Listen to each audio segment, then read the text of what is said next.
Hello, and welcome to Birb Nest, a podcast where we grab a drink, sit down, and talk just about anything. I am Noah, or Hexagon Cube, and today we are joined by a guest who is quite well known in the Love Life community. He is also a very well-known YouTuber who made a very famous Hatsune Miku video and has made a lot of content creation for the past few months. How are you doing, Kyo?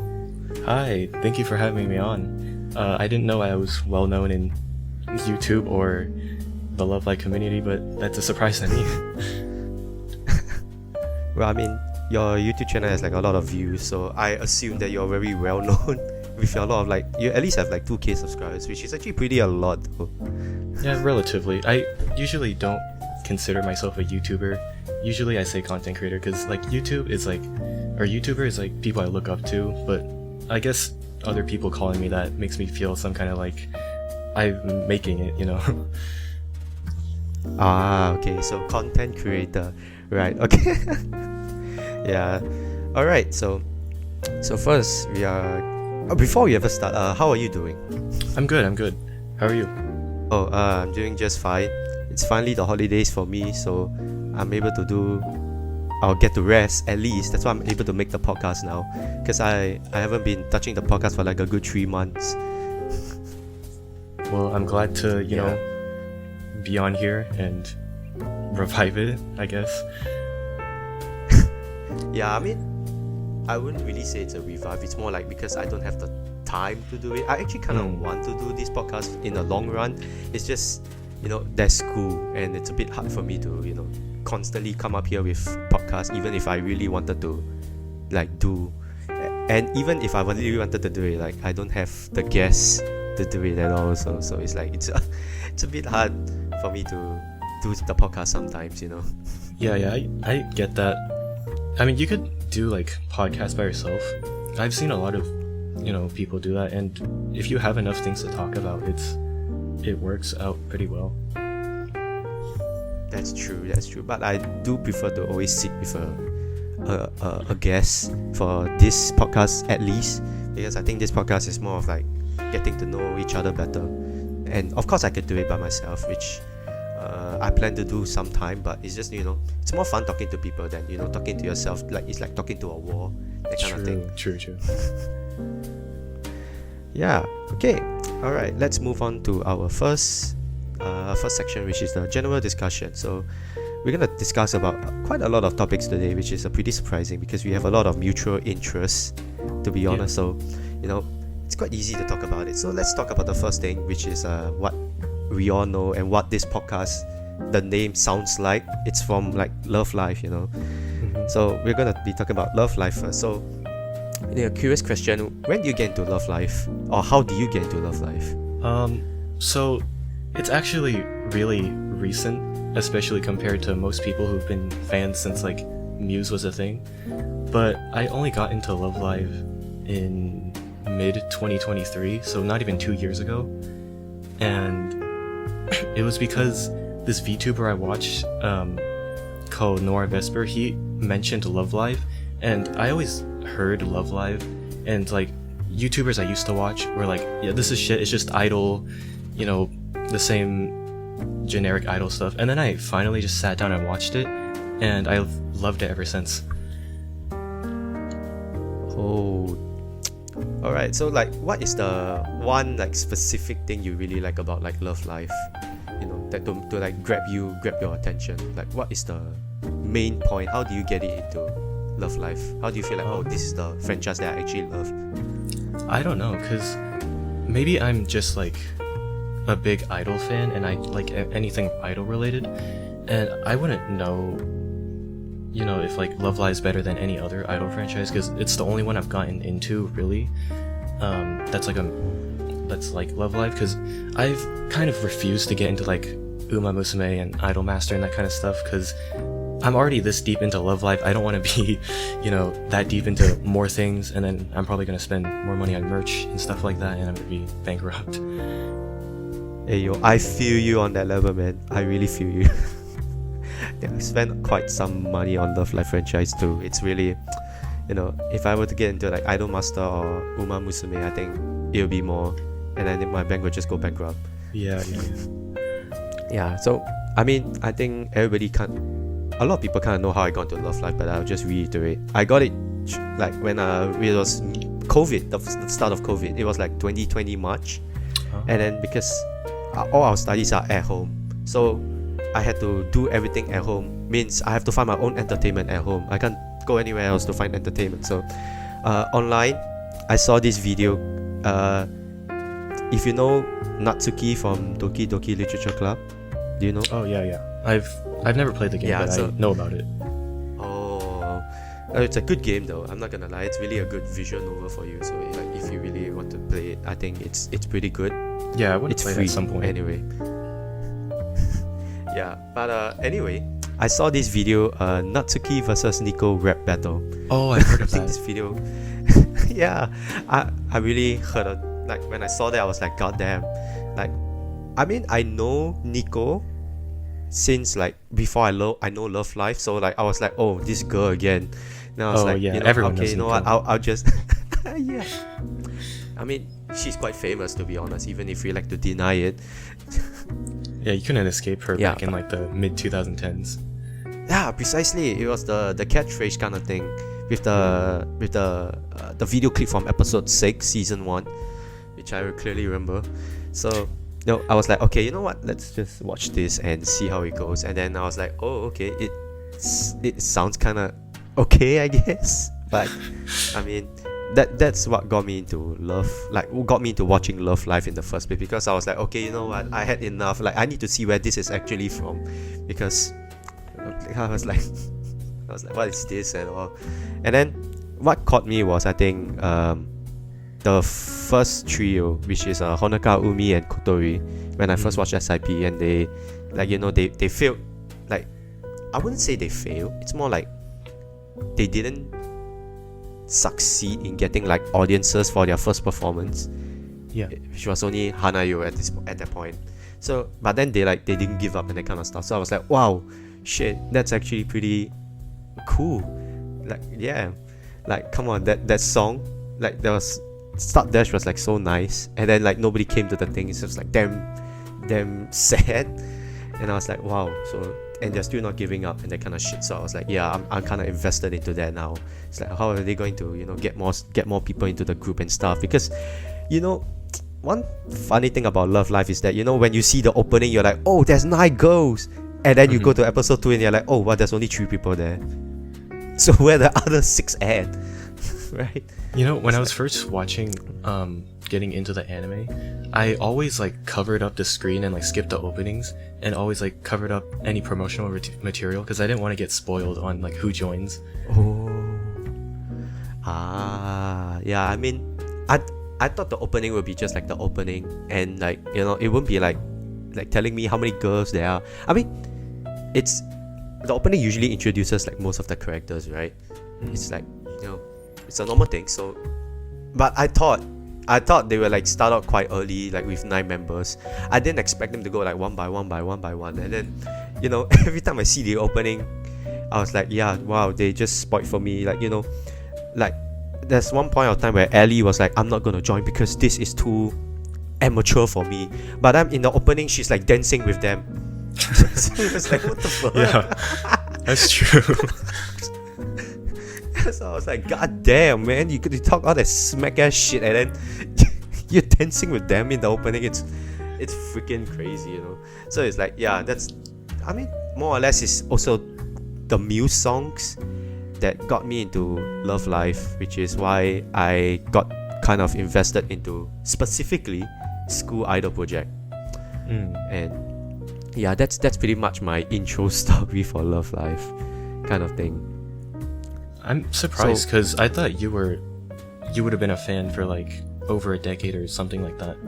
But like, I feel like a lot of people did get into, you know, Love Live and other anime stuff during the pandemic. Yeah, that was me too. I got it during the pandemic. So it was like, you know, I mean, I am deeply saddened because I didn't like get it when Muse, like I didn't get into it when Muse was actually active. But yet again, at that point of time, I was like very young. I probably wouldn't know what Love Life is You know, I wouldn't be screaming Nico Nico knees in my like young teenager years. Yeah, same. Oh yeah, I forgot about this point. That one more thing that why I got into watching SIP was because around that point of time, if you do remember, February 2020, Muse released 2 new songs. A song for You and Nate Shimata. Oh, it was 2? I thought it was Yeah. only a song for You. This is my first time hearing about that. Yeah, so they released the song and I listened to it before I got into the anime. Then I was like, damn, actually this song is damn good. Holy shit.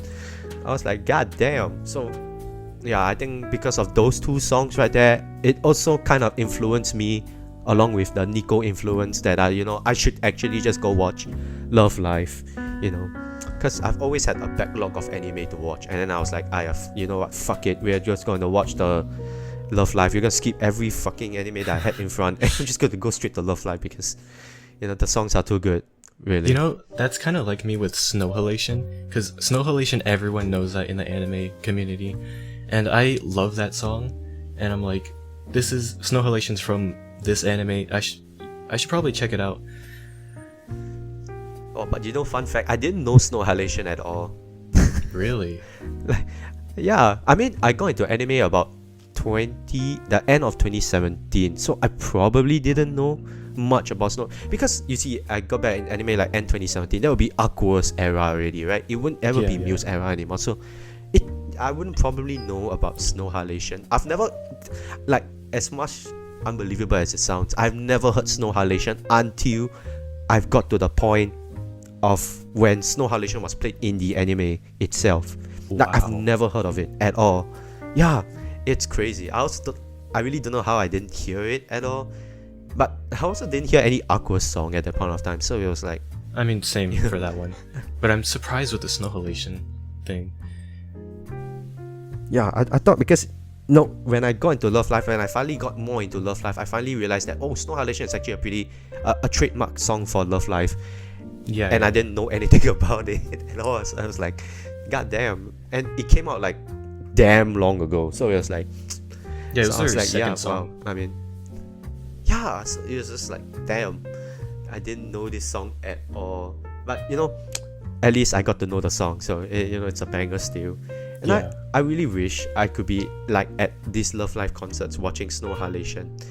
Like, of course, not just like 3 Muse people, which is like right now it's only like Emitsun, Aya, and Pao. These 3 are doing the rest for Muse. But I wish I was at the era when the whole Muse was together and they do Snow Halation together. That kind of the concerts before 2015 or 2016.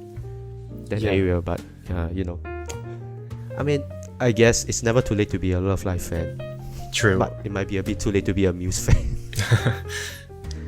I mean, they still make appearances Yeah. every now and then, but just not like before. It's just the 3 of them, mostly the 3 of them.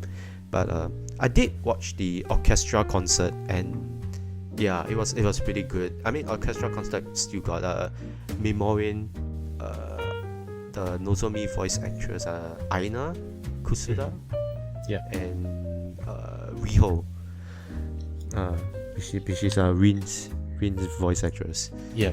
But I think the concert was pretty nice. The concert was actually pretty good. The orchestra concert, that was beautiful shit. Have you watched the concert at all? The orchestra one? Usually I don't, just in general, don't have time to watch full concerts, but I think when it came out, I mean, that's when I was still first getting into Love Live a lot, especially like the Seiyu side. So I think I remember a little bit of it, but just not, I don't think I watched the whole thing. Yeah. Okay. So going into Muse, right? At first I thought most of their songs are like pretty good and stuff, and then I realized that they really don't have like a lot of like. I mean, not to say that their songs aren't good. There's some songs that just suck. I mean, like, yeah, there's some that aren't good, but there's others that are like just like god tier songs. Yeah, that's right. It's like, do you have like Start Dash and like the first song, the Boku. I forgot what's Boku the no name for it anymore. Live, It's like, Kimi to Live or something. yeah, like that. Kimi to no Life. Yeah. Okay. So that song is like really really nice. And it's their first song ever, Yeah. which is crazy. I still love that song. Like, think about it. Yeah, me too. I really really love the song, and I like the story that Emi Soon's father bought like 10 copies for that to support her, which is so cute, honestly. Which is That's like one of so my favorite and fun facts. Yeah, it's so wholesome. But then I have songs. There are songs that I don't really like. There was one song called the Nico Puri song. You remember that? Oh, I actually like that song. No. It's like so ridiculous, but it's fun to listen to, for me at least. Yeah, I guess so. But I don't really like the song. I don't know why. It just doesn't hit me as a good song. But I mean, I'm not a hater of Nico. Okay, I like her other song where she did with, when she did songs with Nozomi, there was like 3 songs in that. There was Junai Lens, there was the 2 songs that they did together, and then there was the Nico solo song. Yeah, I like the Nico solo song a lot. That's not a lot. That's like the good song. So I'm not really a hater of Nico. I just don't like some songs of Nico. That's pretty much it. And Junai Lens, I don't like Junai Lens. I mean, Nozomi is Nozomi. She's a great character, but Junai Lens is just not it, man. I don't think I know. I don't know if I've heard that song. I've definitely never heard the name. I've probably heard the song, but I don't recognize the name off the top of my head. Yeah. Is it like a big song? It's not that big of a song, but I think a lot of people know that song. But I mean, it's due to because Love Live All Stars, they made it a daily song, so it's like you need to All Stars. There is a mission where you need to complete a daily song like every day. So I think Junai Lens was in a weekly rotation, so everybody cleared that because it's easy to clear Junai Lens. So I think that's how everybody knows Junai Lens, even if you're not like in the Muse fandom since like before. So that's how I got to know Junai Lens, and I don't really like the song. Wow. Yeah, I mean, I don't know, man. Some people might like it, and some people might not like it. But I'm just not that great. And then they have like some songs like Muse altogether, as in Muse has some songs that I don't like, specifically starting with the I think Shangri-La Shower. I wouldn't say I that's don't the Lily like White it. I'm one, just right? not. No, that is a Muse. Muse did it together. Okay, I think I'm Yeah. thinking of a different one then. The names I get think you mixed are. up in my head. It's possible. It's fine because we all don't know the Japanese like true names for that. It's just like it sounds the same. It sounds like it's sung by this subunit, but it's not. That kind of thing. But I know I have like a lot of hot takes on the music because I did back last year I did a Muse song daily, like for each day I did a review of the Muse song in chronological order when they are released. So I did all of the Muse songs, whatever they sung, I rated it. And I don't know whether I can find it now, but I rated quite some songs like the Shangri-La Shower and the Ruteshi song quite low because I'm not a fan of it. But do you have like any songs that you don't really like from Muse, or like other, like the Lily White, Lily White Pretems or BB or their solo songs even? Do you have a specific, like, you don't really like this song kind of thing? I mean, I have a couple, but I'm really bad at remembering like song names. There's like Printemps I'm not really too big of a fan of. There's some that are like really good, but a lot of them I'm just like, this is not my style at all. Is it because they're too upbeat or too poppy? I think it is like they're too like this girlish kind of vibe. So what is your favorite subunit? In Muse, Oh, yeah, in Muse. definitely Lily White. I think all of their music is super good, or at least most of it. Yeah, actually, because before I did the daily song review, I never heard a lot of Lily White songs, and I think at that point of time my favorite was Printemps still, because I only heard a few Printemps. Like I heard a few selected songs from each subunit, mostly the famous ones, like Love Marginal. You probably know that one's like pretty famous. Yeah. No Exit Orion, and for BB is Psychic Fire. I mean, Oh yeah, that's a nobody classic. knows Psychic Fire. Yeah, that's right. And then for Lily White specifically, I only heard like, and I only quote you these two songs: Binetsu Kawa Mystery and Kimi no Kyusei ni. Both of them are from the same single, by the way. So it's those like, are, I've only like- heard one single. I love those two. Yeah, me too. I also love, especially I love Kimi no Kyus ni, because that was the more unknown one. It's not because it's the more unknown one. It's like Kimi no Kyus ni, like, compared to Binetsu Kawa Mystery, right? It's the more unknown one, because Binetsu was the more famous one. But I so much prefer Kimi over Binetsu. Like, I really do. But opening myself to every single song that Muse made, I think Lily White has a lot of banger songs, like a lot. Yeah. I remember I've never given them a rating below 7 at all, Wow. because all of them like are really, really good, or most of them at least, I feel. And Yeah, I have to agree. Oh, yeah, it's just wow. Like, and on the other hand, I think like I given like Printemps some low scores. So, Yeah, there's some just like aren't great. yeah, that's what I feel too. Then BB was, the average. The BB was just average. They have like good banger songs, and then yet they have like some mediocre songs, that kind of thing. It's just, I feel like they have like kinda BB stuff. has I like a couple really good ones, and the other ones are just like kind of unknown. Yeah, honestly, I think a lot of BB songs are pretty unknown, to be honest. Because I'm sure when you say BB, everybody's gonna be like, oh, Psychic Fire, oh, Love Novas, that kind of songs, because these are the very big songs that everybody knows. Yeah. So it's like, yeah. But yeah, I gotta say Lily White has the best like discography among the 3 subunits at all. Like, it's really shocking though. But I can feel that their production is very low at the, like, not just for these like subunits, but for Muse as a whole. Like, their production is very, very low. Some of them like, it's very like, I don't know how to say this, but it's very 2010s. Yeah, I kind of like that though, to be honest. It reminds me of like it the works. good times. Yeah, it works for most songs, to be honest. So I'm fine with it, to be honest. So, I don't really care about that. But then when I did the Aqours song daily ranking, wow, there was a big improvement in production that I was like, even I as a Muse fan gotta say, yeah, Aqours songs are like better than Muse songs. Yeah, they got at the some money. point, because yeah, bro, it's like, damn, the production is crazy, bro. It went crazy on Aqours songs.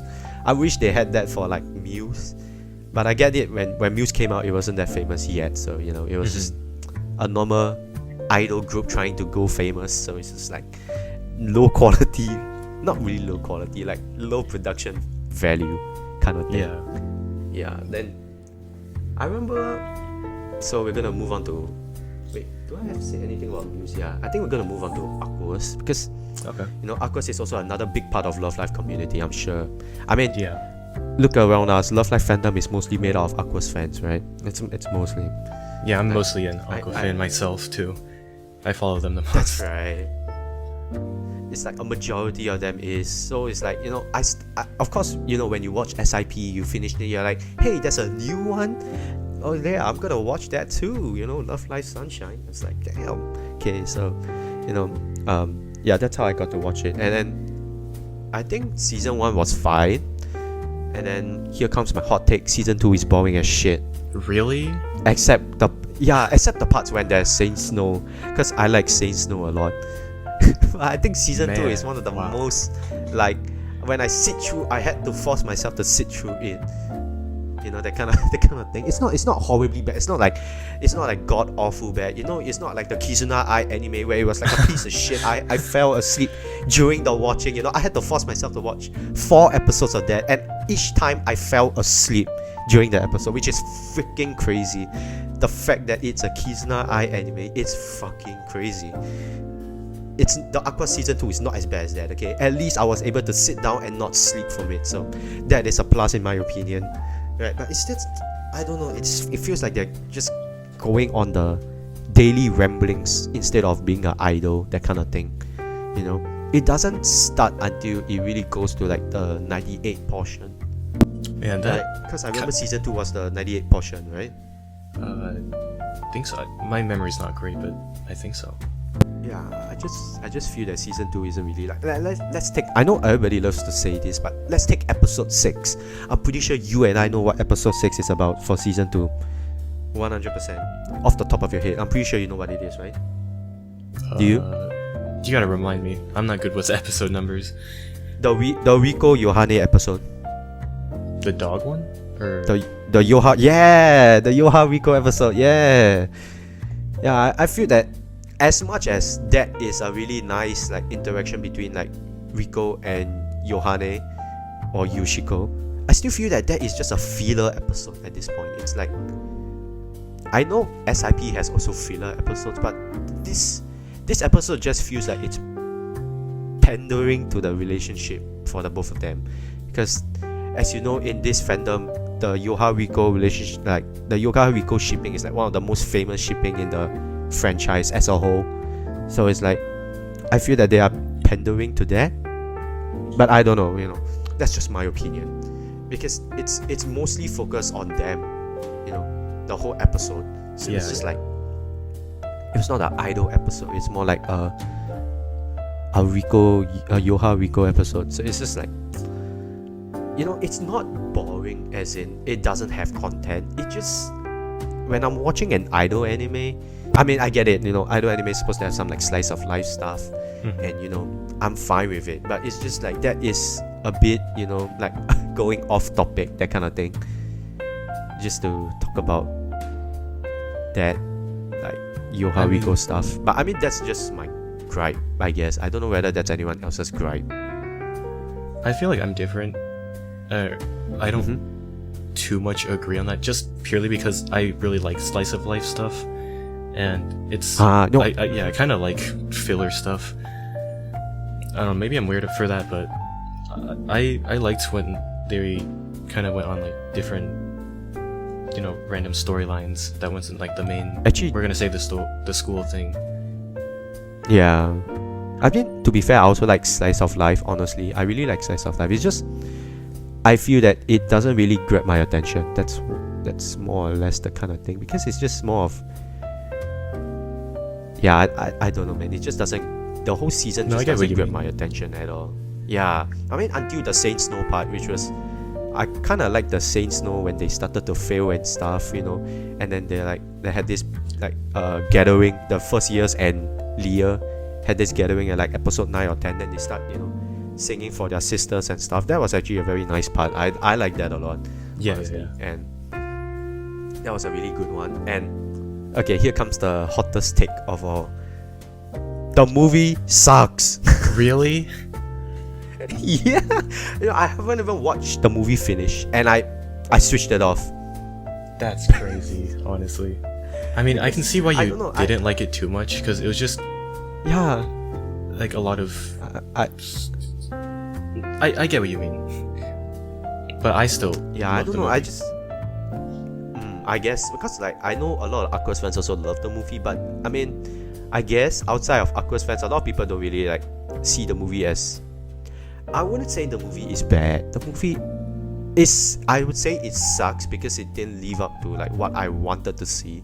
Probably, maybe the Saint Snow part, but that is also just. But you know what? I like the songs from the movie. That one I gotta give it to them. I've heard the songs from the movie. I think most of them are actually pretty good. So it's just the plot, I guess. It's just the plot, I guess. It's just, it doesn't really interest me enough to really actually watch it. But maybe I'll get to watching it finish like one day, probably. But I haven't finished watching it now, so it's just sitting in my, it's just sitting in my list, not being watched at all. Wow, you should finish it, honestly. Yeah, I think I should finish it now that I have the time to finish it too. Anyways, like it should be, but I mean, yeah. But I know you have been a very big fan of Aqours. Yeah. So yeah. I mean, for me, of course, I can't say much because I didn't get as much into Aqours as I did into Muse.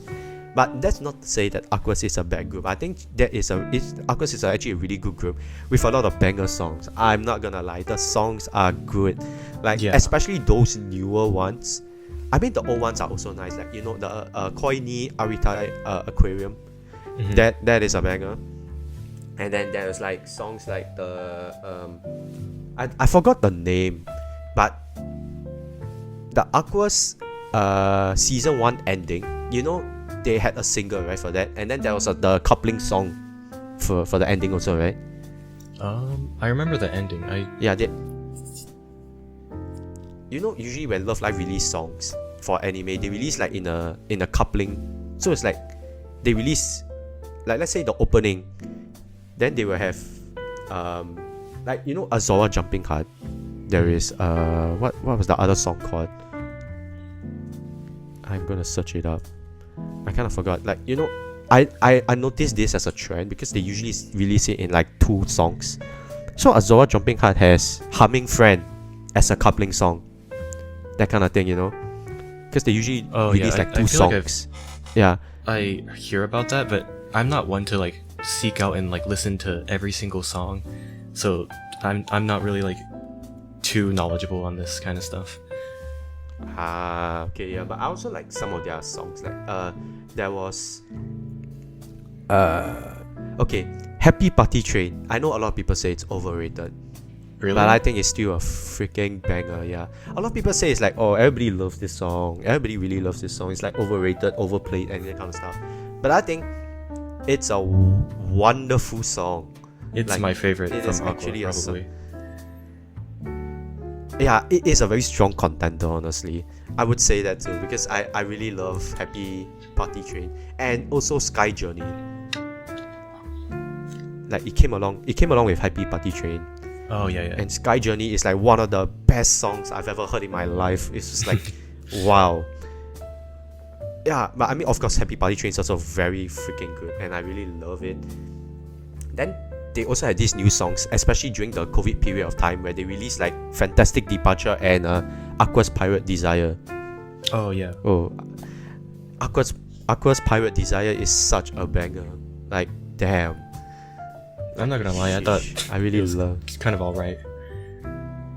Really? Yeah, I don't know, man. A lot, like, I guess from what I've heard, a lot of people really like it. Like, the previous podcast guests, I think I also talked about them a bit of Aqours, and I think a lot of people really like Aqours Pirate Desire. So you're like one of the first few people I've heard that says it's mid. I mean, maybe I gotta listen to it again, because I feel like I haven't heard it in like over a year. But I remember hearing it, I'm like, it's okay. Yeah, I guess some people have like different music opinions, and I kind of get it. Mm-hmm.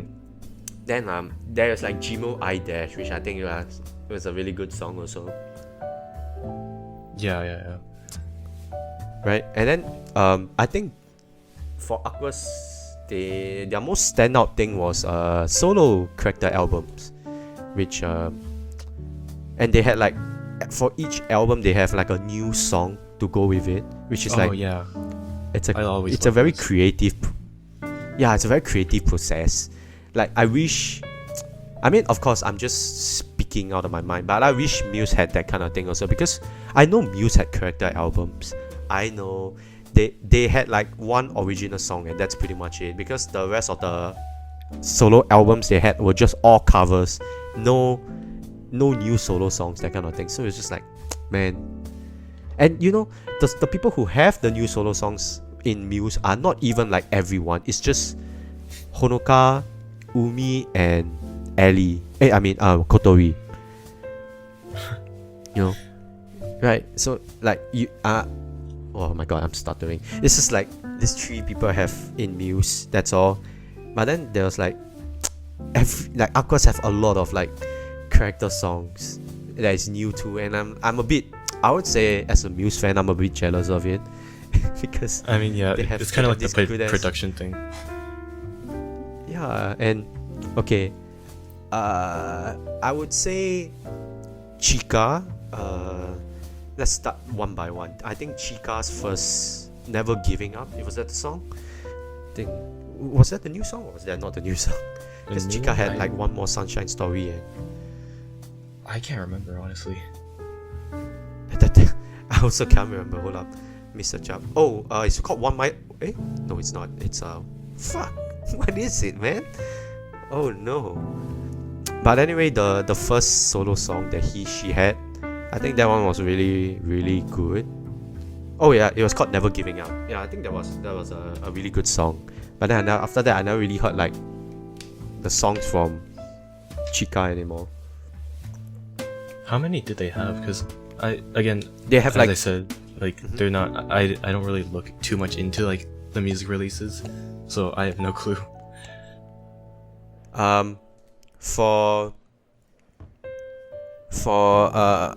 for each of the members, they have four solo albums, but only 3 of them had new songs. Is it 3 or is it 4?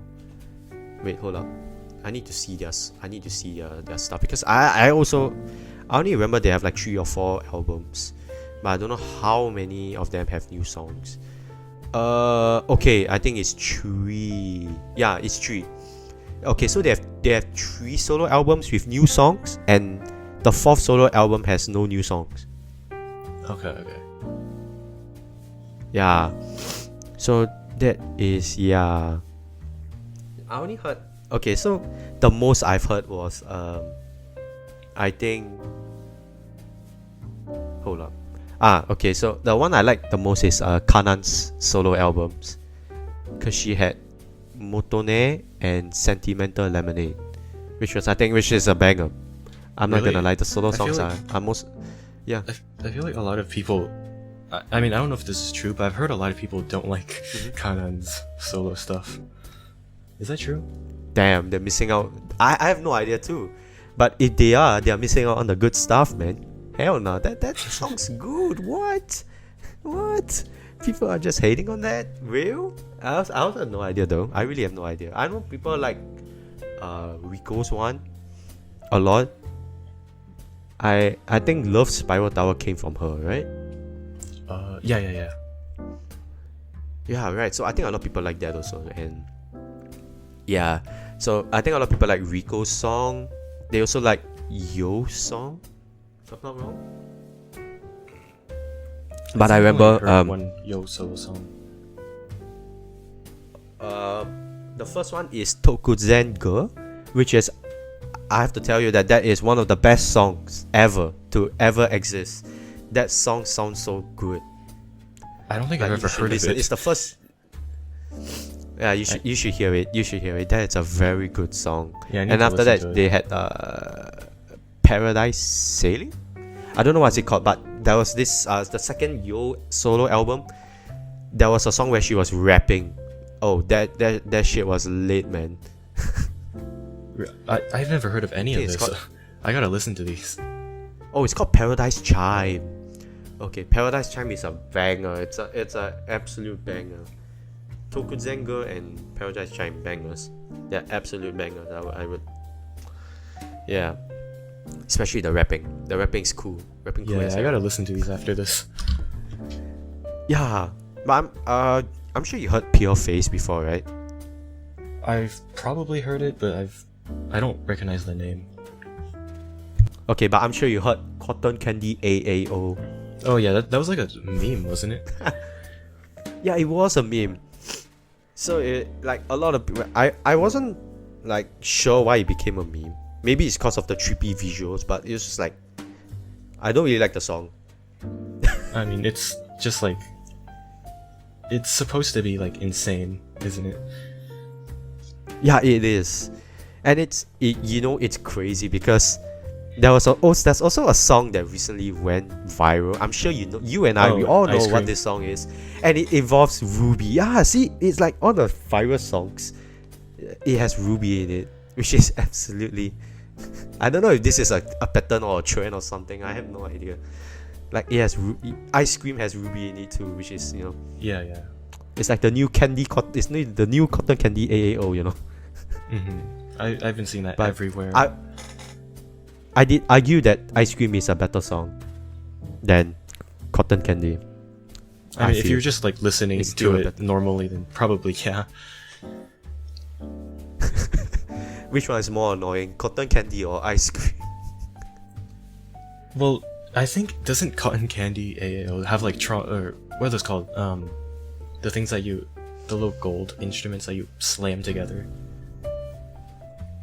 There's like random Kind of. It just sounds sound very effects. trippy. Yeah.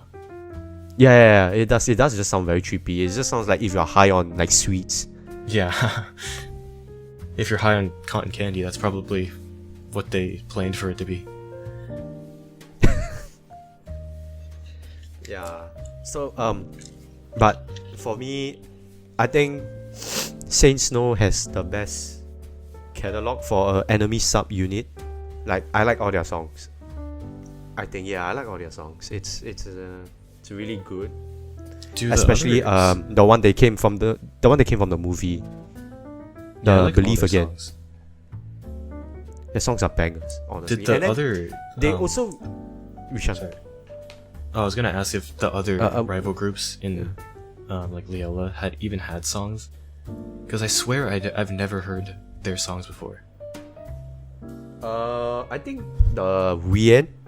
I forgot. I don't know how to call her name. The Rian Margaret. I'm sorry if I'm butchering her name like that. I'm sorry, Layla fans.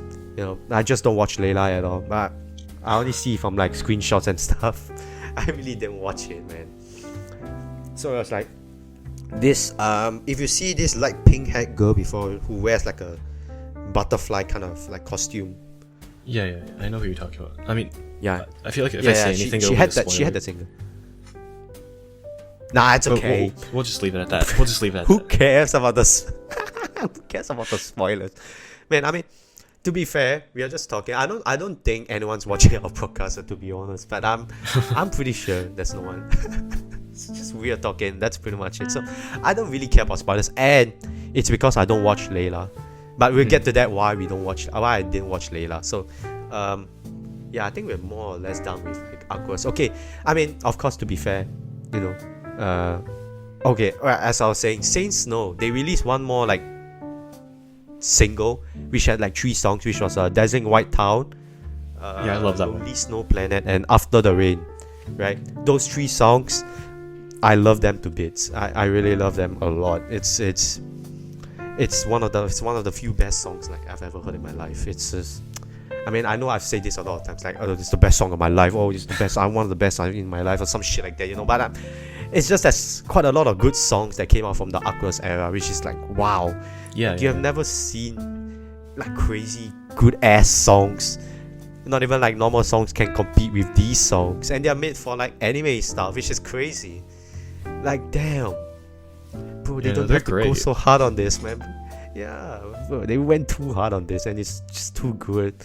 I mean, okay, let's talk about R-Rise. Okay, yeah, I know they only had like 2 songs. I mean, both of their that's why songs I was- loved, honestly. I love Shocking Party, but I don't really like the other one, the Private Wars. Yeah, I'm not a fan of Private Wars, but I'm a big fan of Shocking Party.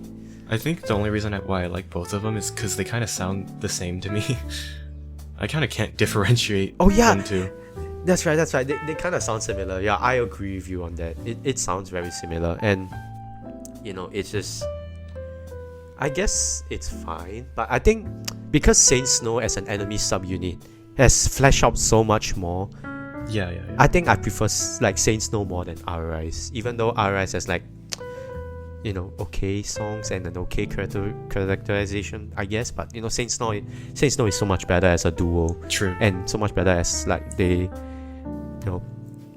their relationship and other stuff, and the singing is all better than that.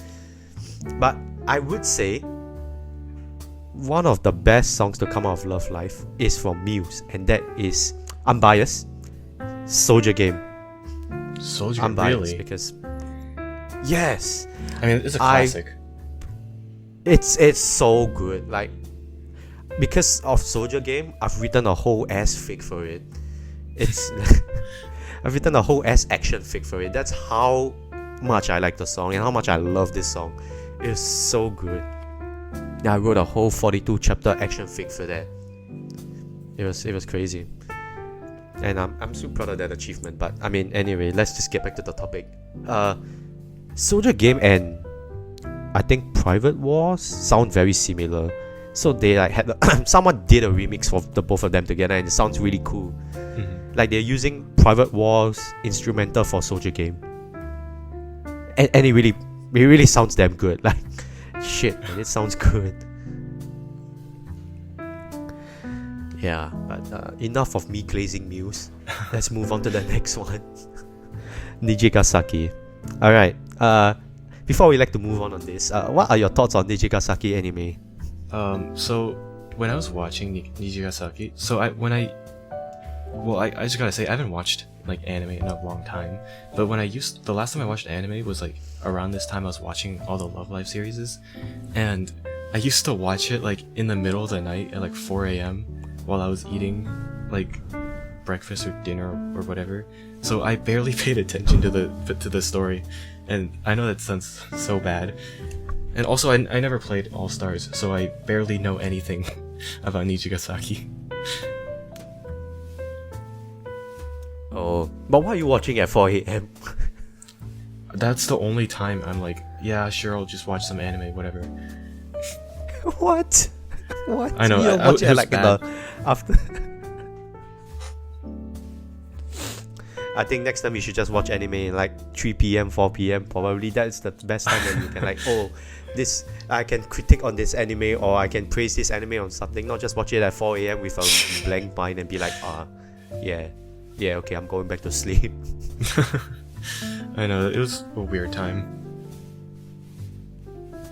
Yeah, but I think when I first watched the Nijigasaki anime, I had mixed feelings about it because on one hand, I think it's not too great compared to like when I read the Sifa story, because I played All Stars. I am a big All Stars gamer. I was, people, because back when I started doing content, like content creation, I did All Stars content creation. So it's like, I was really into All Stars. So therefore, like, I read like most of their stories and stuff, like the main story part especially. I think they flesh out more Nijigasaki there than they did in the anime. No, yeah, that's like the one critique I have with the anime is that if you never played the games, then they don't really introduce the characters too well in the anime. But I mean, to be fair, they don't also introduce like the Muse and the Aqours together, so it's like you don't know them at first until like you watch the anime. So that's not really a main complaint for me, because even if you don't play the game, like every anime starts out like that. You don't know the characters at first. You have to watch to get to know them better, right? So I mean, obviously introducing a lot of characters is like, a bit hard, but I guess Aqours also did the same thing, and Muse also did the same thing. Like, they introduced Honoka, Omi, Kotori, and that you don't expect yourself to know these characters at first, right? Or like when they introduced Chika, Yo, and Riko, like you don't expect yourself to know any of these things. It's just like when they introduce like Yu Takasaki and Ayumu and the rest, like even without playing the game, you also know that you won't be able to know them because it's a new anime. Not really a lot of people's gonna like play the game. They're just gonna watch the anime, so it's like it's fine for me, at least at that point of time. So I mean, I get your criticism, but I feel that is a very normal thing, honestly. I mean, well, I've always said that there's like, since there's so many of them, it's so hard to like, have equal screen time within all the characters. That's true, which is why I think the good part about this anime is that they segregate each character for each episode, and they have a song for each character, which is I think that's a pretty brilliant idea, honestly. That's an interesting way to go about it, honestly. I mean, it's not the first time someone has ever done this, but it's like one of the most interesting things because at least they make up for the fact that the songs are bangers. So I mean, I've got nothing to say, right? It's just good songs, you know. Like some of the Nijigasaki songs that I really love came from these anime songs. Solitude Rain, Butterfly. Is there any more? Vivid World. I think that's by Carrier, but I cannot really remember the name. Then there was the I song that I really liked too. Yeah, I think some of the anime songs are actually pretty bangers. So it's just, you know, yeah, more or less. But I just feel that on the other hand, the story, like after they introduce each character with each episode, the story afterwards is just not really that great. Yeah, it might be a bit boring at times, you know, that kind of thing. It's like after they manage to like grab everyone's attention, and at the back they just they just start like fooling around and stuff. I have no freaking idea what's going on at the time. that's kind of what I thought too, to be honest. Yeah, it's just like Ao-san, when they concentrated so much on one character on each episode, Ao-san, they just like, okay, let everything out the bag. That's pretty much it. And it's just, I mean, that's one way to go about it, but it's just, you know, it's not that great. But you know, I think it's fine. Like I guess it's not that bad, you know. So I was like, okay, I'm willing to let it go. I think season 2 was a better contender, honestly. I don't think you watched season 2, right? You probably did not. Well, I mean, I did watch all of it. It's just that it kind of all blends together in my mind. Ah, I see. But yeah, I feel season 2 was so much better. Yeah, because when they introduced Lanzu and Shiriko, I mean, the only part I would say that is not that nice is because they didn't introduce Lanzu as a bitch. Like, you know, in Sifas, Lanzu was a whole ass bitch. Oh yeah, I've heard. Like that, she made a whole sub unit. Yeah, correct. She creates a whole sub unit, snatching the Nijigasaki members away. Like that was the bitchest move ever. Everybody hated her for it in Sifas. And I think the creators of this anime were like, okay, let's not make Lanzu a hateable character in this anime, because, you know, if they did that again, that would be crazy, man. Like when she first did that in the Sifa story, everybody and their mama hated on this character. They were throwing eggshells on this character. It's like, wow, this woman's a bitch. This woman's a first tier cunt or something, man. It's like, wow. Even I hated the character because that was such a busted move, though. But fair is fair. I think Lanzu has a very good like voice. She sings songs damn well, and her songs are bangers. Okay, I cannot deny that the songs are good songs. So it's just, you know, but at least they made her more tame in the anime, which is okay. I guess that's pretty good, to be honest. So, you know, it's not that bad. You know, the one thing I hate about Lanju is that she's this is like such a nitpick, but she's from Hong Kong, but she still speaks more Mandarin than Cantonese, and it pisses me off because Cantonese is my native language, and I would love to hear that more. I mean, that's true, because Hong Kong people usually speak Cantonese, because I'm also from Asia, so I pretty much know this. But you know, but at least I get to understand what Lanzu is saying. And my small gripe is that when Lanzu is saying Chinese, sometimes it just doesn't add up to the subtitles, and I just feel like, goddamn. Like the things she says in Chinese is not really the same as saying it in like English or Japanese, so it's like a bit of a nitpick for me also. I mean, I feel like that's like kind of the same with in Japanese. They make a lot of they take a lot of liberties with the subtitles. Yeah, but at least like Japanese, like, because I'm not that good at Japanese, so like, you know, whatever. But then when I hear Chinese, when like Lanzu speak Chinese, and it's not the same as like what I hear in English, or what I thought was in English, I mean, it's just like, goddamn. That's obviously not what it meant. But I mean, sure, I guess the anime is anime. Can't change anything about that. But it's a bit of a pinpoint. Yeah. That's pretty much it. That's my gripe. You know, the only thing I think she ever says in Cantonese is "mo man tai la," which is like no problem, and then she speaks Mandarin for the rest of the thing. And I'm like, you're from Hong Kong. Why are you speaking a different language that your city doesn't even speak, or not really that much? I never liked that. That's fair. Because I mean, if I had to guess correctly, I guess, you know, the creators just take like, oh, they see Hong Kong people in like Chinese countries speaking Chinese, they never speak Cantonese. They're like, okay, Hong Kong people also speak Chinese. That's pretty much it. That's what I thought. But I didn't know, because like, you know, sometimes in interview they also speak, like Hong Kong actors like speak in Chinese, that kind of stuff. Right, so I guess it's what they thought, but I mean, you know, who am I to say? I also don't know their creation process. You know, I'm not even a part of them, so I don't even know what their actual thinking process behind this is. You know, but you know. Well, I mean, I think it's okay. Homin the Seiyu said she wasn't even that great at Cantonese in the first place, so that's probably why they had her speak Mandarin instead.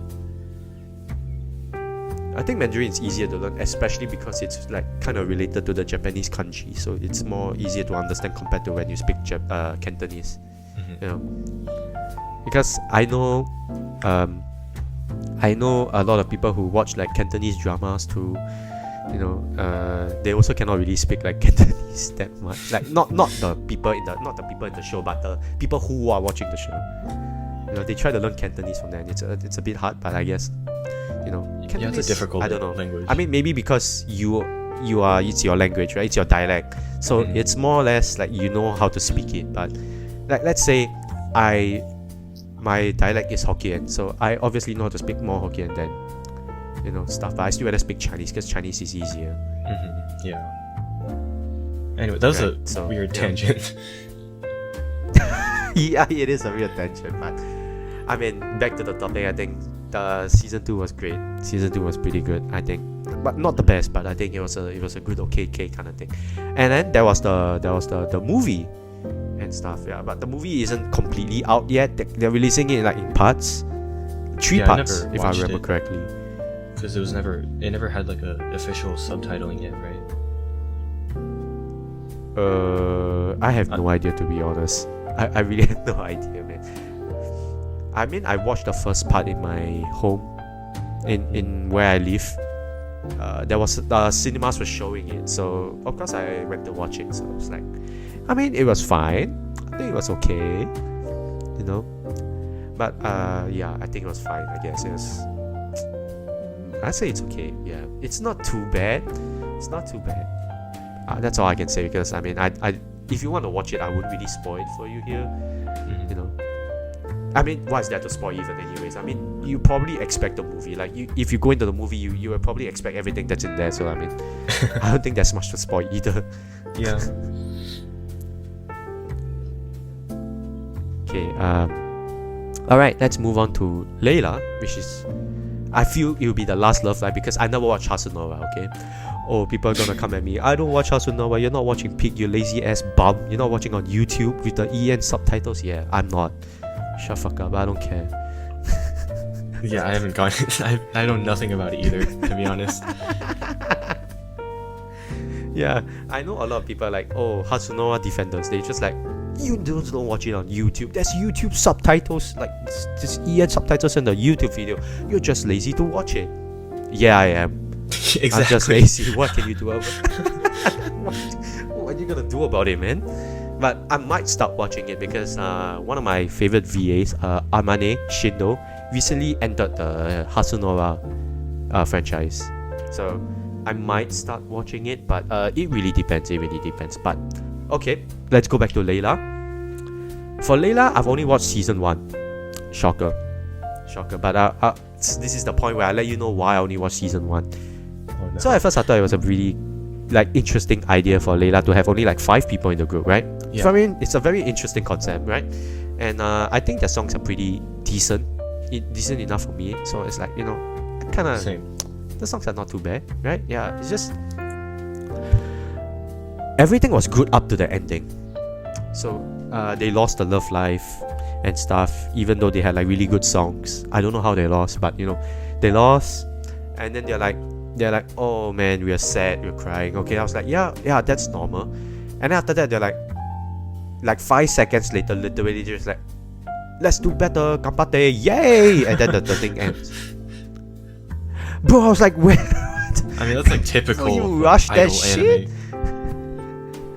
Yeah, but at least I want them to have like an episode where they're like, oh, they suffer, like they mourn over their loss, and then they're like, oh, they come together, they motivate each other, and they're like, yay, that kind of stuff. Not just rush it into like 5 seconds. They're like, That's oh, true. let's go. Like, you know what?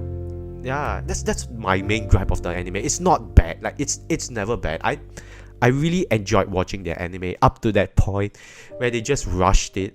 Couldn't they just give it like one more episode where they just like, you know, go over the loss of it, like, you know, they ponder over their life choices, that kind of stuff, and then they're like, you know, in the end we love idols and therefore we need to keep trying, that kind of thing, you know. It's just, I hate it when they rush things. It's so, you know, it's just Speaking Man. of rushing things, in season 2, I Yeah. won't go too much into it, but like they introduced the new characters in like the first couple episodes, and it was so, I feel like it was so rushed. But I heard season 3 is great. I haven't seen it, but yeah, I've it's also good. heard. Yeah, we have an equal amount of Liella defenders as well as the Hasunora defenders. Like, I at one point I was telling my friend group, hey, I didn't watch Liella from season 2. Oh, they all started throwing eggshells at my ass, bro. They're like, what the fuck, man? Like, what the fuck? You're missing out on peak, bro. Come on. Like, what the fuck are you doing with your life? Shit. I'm sorry, man. It's like, bro, I mean, maybe one day I'll get around to watching it, maybe. But you know, it's like the kind of like, you know, if you know like season 1's already like a bit rushed, you're disappointed by it, you really wouldn't want to watch like season 2. Maybe you're a bit forcing yourself, and then all the more less you wouldn't want to skip to season 3 just because it's goated, right? Yeah, that doesn't make That kind of sense. thing. Yeah, but you know what? Maybe I will force myself to sit through season 2 and then just wait for it to finish and then go to season 3, and then maybe I'll say how booming it is, you know, how great it is. But for now, I probably won't go there, or it's just like, you know, yeah, I don't really have the time to watch that, or maybe I don't have the motivation to watch that. But you know, I guess people could just continue to come at me, but I will stand by my point and say that Muse and Aqours are like the best eras. Maybe the Nijigasaki ones, because each of them have their own big things, you know, like there's something that made them famous for it, you know, that kind of thing. But then like I mean, Liella, if it stays as a 5 like person unit, I think it would have been really more interesting to see a Love Live unit where it doesn't have like at least 9 people. I know, that's what I thought too. Which is what I felt for like that's what I thought for season 2 too, because they introduced the new characters, and I was like, so this is just like a normal Love Live thing again. It's like you're introducing 9 people. I mean, it's good that they're following the franchise, because the franchise always says 9 idols for a group at the least. So it's like, okay, yeah, they're following the franchise, but at the same time, I was like, come on, like there are some interesting things you could have done there. You could just kept it at 5 people, and it would still have been equally interesting, that kind of thing, right? But I mean that's just my gripe. Maybe some people, like I know some people feel that 9 people also like still quite good. So, you know, it's not my thing to judge at all. But I know one fact that I like about Liella is that there's Liu in it, which yeah, right. You know, I know there's like a very little Liu fans out there, but I used to follow her when she was cosplaying and stuff. Yeah, I knew her when she was a cosplayer. So like when I saw her for the announcement for the thing, I was like, wow, sheesh. Like, you know, it's like a proud person, like a proud fan to see where she has grown to become. Like, she's become a Love Life person. Like, you know, she cosplayed as Love Life things last time. Like Amane also, like Amane Shindo also, like she's not really a cosplayer, I guess, but she used to like Love Life all the time. She loves Umi, and then now she joins the Love Life franchise. You know, it's like, wow, like goddamn, see all these Love Life fans like actually becoming the Love Life voice actresses now. It's like, wow, you know, the proud achievement, that kind of thing. It's so nice to see them there. So it's just like, yeah, it's so cool. And you know, the fact that Liu like is able to speak Chinese, like the both of us, like at least me, it's like, wow, damn, you know, it's like, yeah, woo, it's like one of our people. Wow. I mean, she's not exactly one of our people, but still. I mean, she's from the same country I am, so that's like represent. Yeah, to represent. Hell yeah. I mean, she's not the same country as I am, but still, you know, the same language we speak at the very least. So, yeah, that's pretty much it, you know. And that's where I'm gonna stop for Love Live, because we are not talking about Hasunora. I have no single idea of what Hasunora is. Okay, Right. I know people are gonna flame me. I don't care. They can just flame me for all they want. And it's not our fault that we like know nothing about it. Yeah. Okay, let's move on to VTubers. Alright, so VTubers, wow. I mean, I don't really watch a lot of VTubers. How about you give us like some of VTuber information? So mostly I'm a fan of Hololive production. Don't know too much about like Nijisanji, all those people, but within Hololive, I feel like if I say this, people are gonna call me a fake fan, but I don't really watch the streams all that often, just because I'm not really a big fan of watching streams, but I watch like the VODs and the clips, and you know, it's how do I even say that? It's like the streams you can't. I mean, I feel like okay, I'm getting too much. Okay, this is bad. With speaking. I know. I'm bad at speaking, by the way. I never mentioned that, but I'm horrible at talking. But like, yeah, it's fine.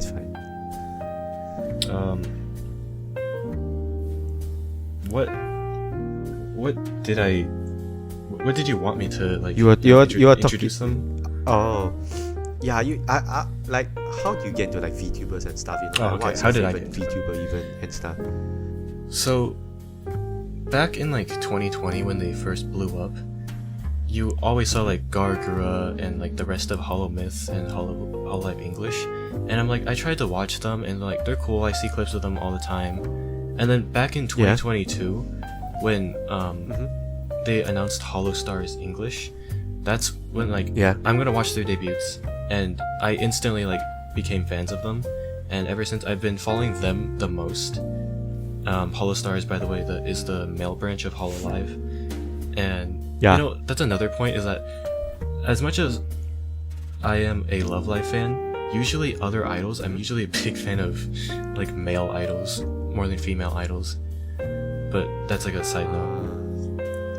But yeah, if anyone wants to check out some cool and like super talented and funny VTubers, check out Hololive English. They're very underrated.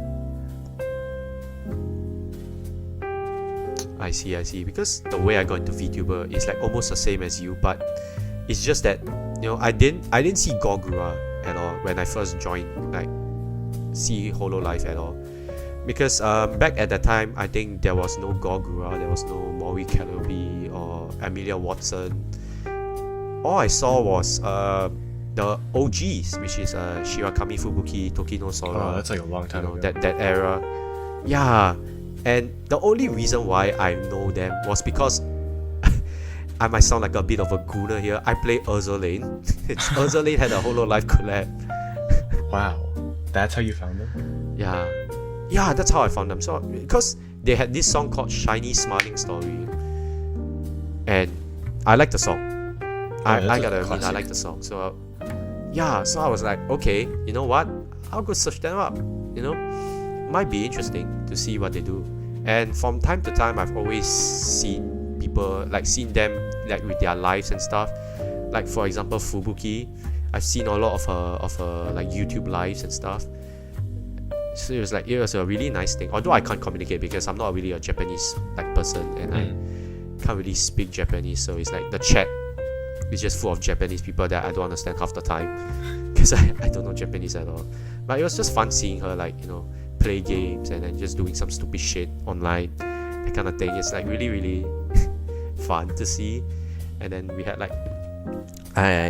there was like Tokino Sora, all this also. Like I like Tokino's I like Sora's music a lot because I think her singing voice very nice. Honestly, she released the album one time, the mini album, and like I listened to that for like a good half a year straight because that was like really good songs. Honestly, and then all the other old ones like Shion, I think Rusha also. Wow, Rusha. Oh man, gives me flashbacks for that, man. Speaking that name. I know, it's like taboo. And then it feels like it, but man, yeah, I got introduced to all these old VTubers instead. Like, not old timers. They are like the very OG people.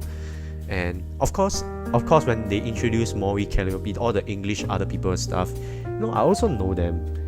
Like, yeah, that's how I got to know like all those Gogura, Mori, Calliope, Kiara, Emilia, and I forgot the other one. I'm sorry. Oh, Ina? Who was the other one? Oh, Ina, yes, the one that I didn't watch. Oops, I mean, I'm sorry. I don't have the time to watch everyone. I just want to pick my favorites, and it's just nice. I don't watch Gogura either, because it's not because like, okay, yeah, I mean, because I'm not really interested in her like stuff, but more or less I watch like Mori and Kiara and Amelia. That's the three people I watch in those three. And then yeah, I know a very common like thing to do is to hate on Mori. Really? That's the first time I've heard about community. this. Really? Because a lot of people like don't like her songs.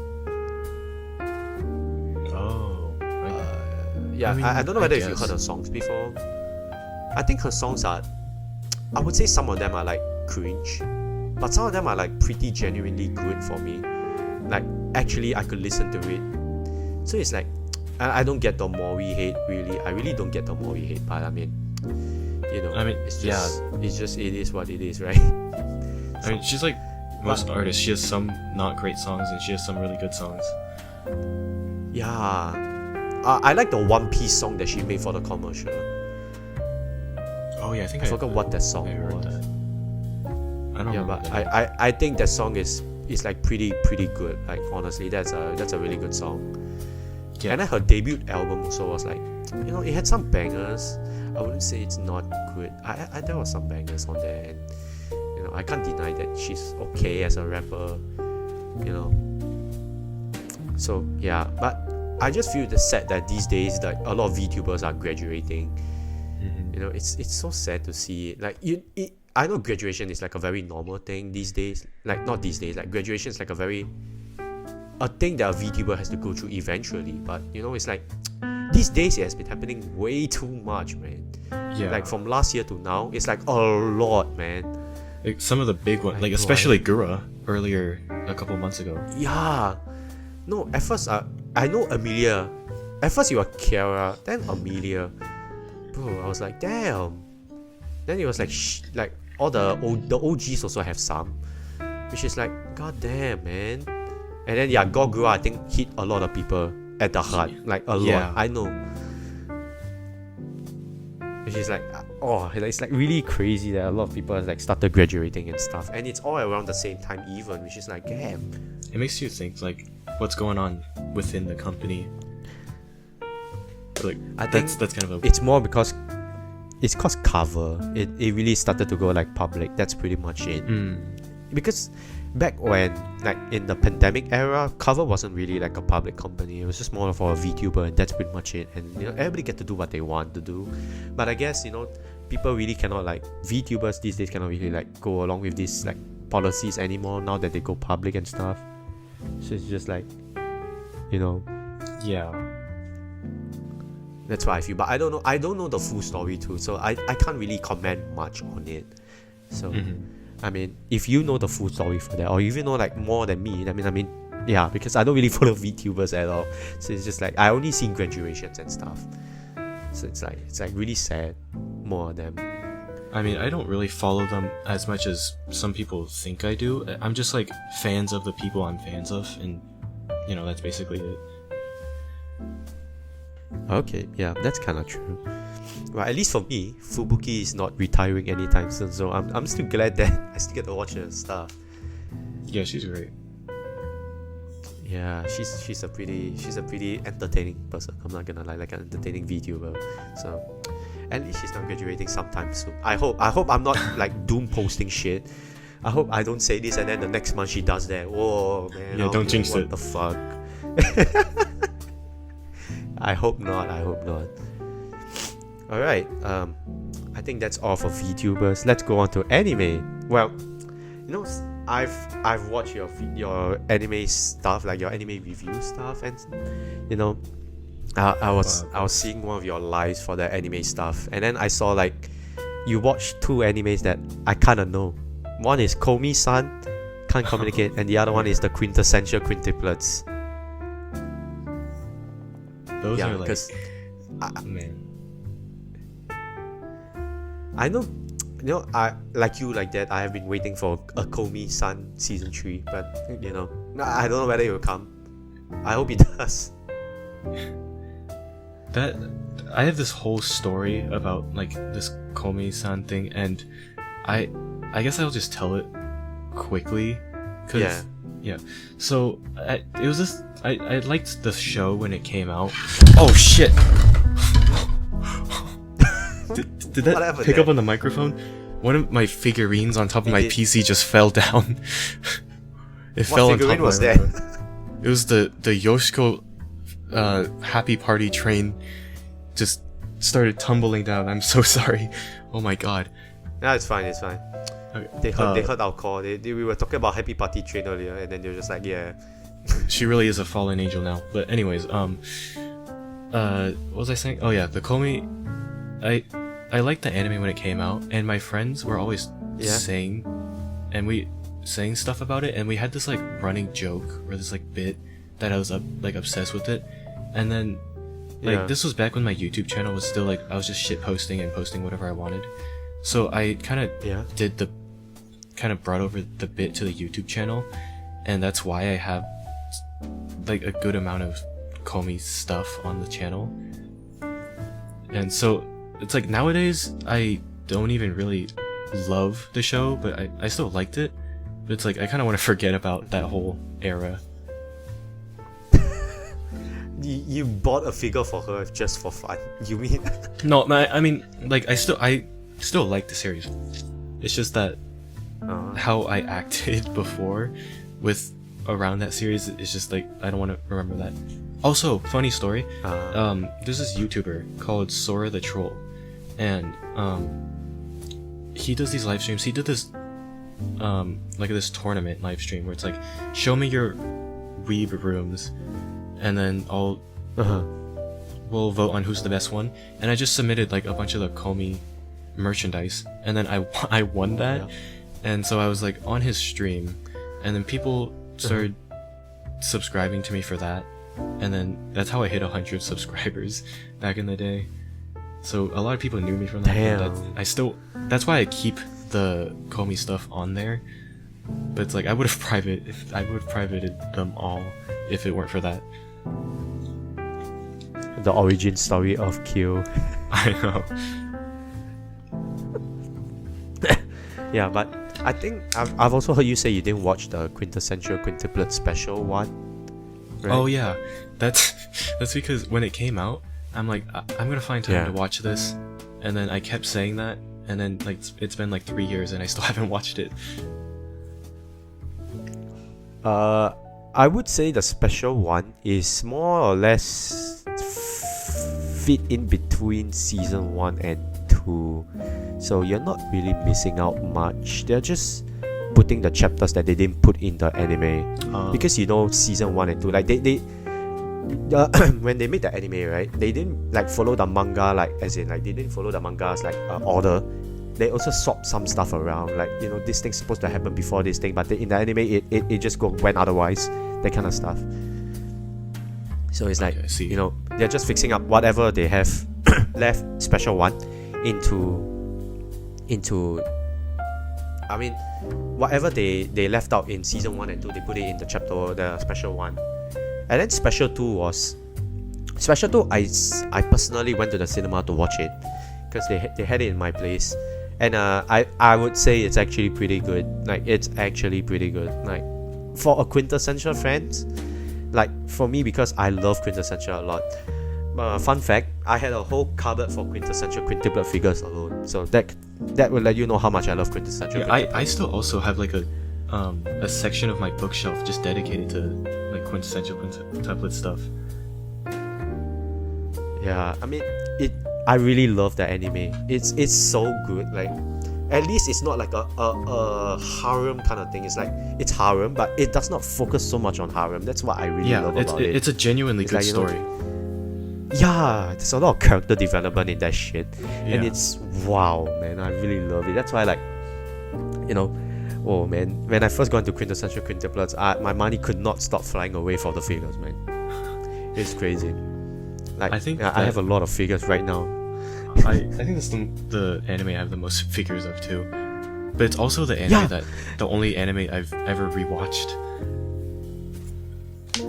Oh man, I mean, it's not the only anime I've rewatched, but you know, yeah, it's an anime I rewatched countless of times because I really loved it, like from start to end. And yeah, that's pretty, yeah. So on this Quintessential Quintuplets topic, I would like to ask you, what is your favorite girl and your least favorite? Okay. So I'm just gonna say my least favorite is Ichika. Sorry to all the fans. Okay, same. Yeah. Same. I'm glad we agree. Same. I'm glad we agree. So what's your favorite? So let's hear it. my favorite was originally the whole entire time I was watching the show, and the person that I have the most anime figures of out of any character is Miku. But when I was rewatching the show, I'm like, wow, Nino had really good character development. She was an absolute bitch at the beginning, but like nearing the end in like season 2, she became a really good character. And now I genuinely can't decide which one is my favorite. So I don't have like a definitive favorite girl, but like one of those two is my number one. Damn. I mean, before I got into the franchise, I also love Miku because that was the only person I know basically. Yeah, she's the most popular. Like Miku, yeah, she's the most popular. Everybody knows her, and it like, you know, it also helps with the fact that she's voiced by a very famous voice actress who also has the same name. Yeah. So it's like, it's on famous on top of famous. She's like really well known. But so at first I like Miku, but then when I started watching the anime, I had a different person in mind, and I think it's very surprising that you will know who I like from this. The most figurines I've had, actually, yeah, like in my whole figurine collection, she has the most figurines that I have and I own, and I mean, not the most expensive ones, but I mean, she has a very big one. It's Itsuki. Oh, you know, that's based. Honestly. Yeah. Thank you. I really love Itsuki. Like when I watched it, I was like, man, Itsuki is such a good spot, man. Damn. She was the only one that wasn't even like really in love with him throughout the story, or at least not as much as her sisters. Yeah, she's very nice. She's a person who cares for her siblings more than herself and that kind of stuff. I mean, that's what every sibling, that's like what every quintessential does. But it's like she's really caring for her other sisters also, you know. And yeah, I just like she's pretty cute. That's pretty much it. It's true. But I mean, Nino's a very strong contender for me also because of her character development. Just because of that alone, it was like, you know, it's like crazy. I hated Nino. Yeah, same. When I first like season 1, Nino was such a bitch. I was like, what the fuck is this? Like, what has Futaro ever done to fucking get shit from you like this? Keep getting flicked. But then after that season 2, she changed the whole shit, and it was like, wow, damn. Now all of a sudden Nino become like the best housewife ever or something, you know. Bro, it's like, yeah. But I mean, I also own a lot of figures for Nino. In fact, if like, because I'm going to Japan next week, so I'm planning to find if I don't know whether you've seen this figure before. It was a flower Nino figure. It was the 1/7 scale. It's by Shibuya Scramble. So I was planning to find that because I got the Itsuki version, but I want to have the Nino version too because the Nino one looks pretty good. So if I could find that in Japan, I would buy it. You know, I followed like the Quintessential Quintuplets figures a lot, but I don't think I've ever heard of the one that you're talking about. I guess you should search it up. I could send you a picture of that. Yeah, because I think that is a really good one. Like, if you're a Nino fan, oh my god, my sore throat. If you're a Nino fan, you should really get that figure. Hold up, I'm gonna gonna send a picture of it, and I'm pretty sure you got. Oh my god, I'm stuttering now. Like, hold up. I'm sure you'll like it. Hold up. I'm sending the picture right over right now. Oh, okay. Yeah, that's the one I just see. Yeah. I've never seen this before. Did this come out like recently? Really? No, it came out like I think 1-2 years ago. I can't believe I've never About seen that. this. This is cool. Yeah, it's beautiful and it's big as shit. That's why it costs damn expensive. Wait, how much is It's it? I think Oh my god, I just yeah, you saw the price, right? It was about like 20k yen. But you know, things you do for your favorite girl. That's what I did for Itsuki. I just bought it. You know, no regrets. Really, no regrets. It's a good figure, trust. When you buy it, you put it on your shelf. That shit looks beautiful as fuck, man. Yeah, this one looks Let's be great. real here. I kind of want this now. I think the Miku one also looks not bad, to be honest. But I prefer Nino. I buy my favorite girls over design, so I'll buy Nino if I have the chance to. I think I bought a lot of Itsuki figures. Like, you know, Quintessential Quintuplets also got me down into this Ichiban Kuji spiral. Oh no. I used to spend a lot for Ichiban Kuji. Okay, so there was this Kuji that came out last year. It was called the Celebration Kuji, the Quintuplet Celebration Kuji. It was just them in party dresses, like party celebration dresses, celebrating their birthday and stuff. I got their whole set. Damn. Yeah. So I bought about 60 tickets. 60-70 tickets. Yeah, you can guess how much that was. Dude, I could never do that. I'd go. Things, I have a gambling addiction, but not that bad. Yeah, I mean, for me is I buy what I want, and I feel. I mean, at the end of the day, I feel it's a bit of a waste of money, but I think at least the figures look nice. So I mean, I guess, and I could always just work back for the money. So for me, it's just like, you know, I spend on whatever I want that makes me happy, and that's how I feel. You know, That's even based. if it costs a lot, right? Yeah, and of course, I also don't spend this a lot, like in like very recently. Like, I don't spend it frequently also. Like, I have been saving for my Japan trip next week, so I have not been touching any single. Like, I've not bought any figures. I've not spent any money in games at all for like 2-3 months just for this. Like, I've never touched it. The only time I spend money is to obviously eat food for my meals and drinks, right? So, you know, that's I feel pretty proud of that. I have some self-constraint, which is wow, fantastic. But after the Japan trip, I think I'm just gonna go WoW again. Oh no. Yeah, but I think we'll see how it goes. I also lost my passion for the Ichiban Kuji thing, so, you know, I think it's all good. It's all good. We're not gonna spend a lot of Ichiban Kuji anymore. You know, at least for me. Yeah, your wallet is thanking you. For sure. I'm gonna buy more like real life merchandise, like, you know, yeah, I mean, obviously figurines. Other than that, like better figurines, and then more Seiyu merchandise and stuff. Because now I recently got into Seiyu stuff, so it's just Oh no. I'm planning to buy more of that too. Yeah. Alright, so let's go on to our last topic for the day, which is our YouTube content.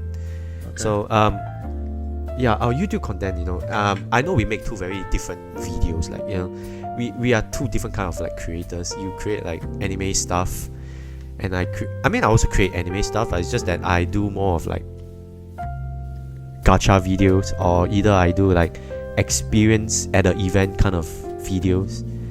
So, you know, I've seen your YouTube, and I'm actually very surprised your Hatsune Miku video got a lot of views. So am I, honestly.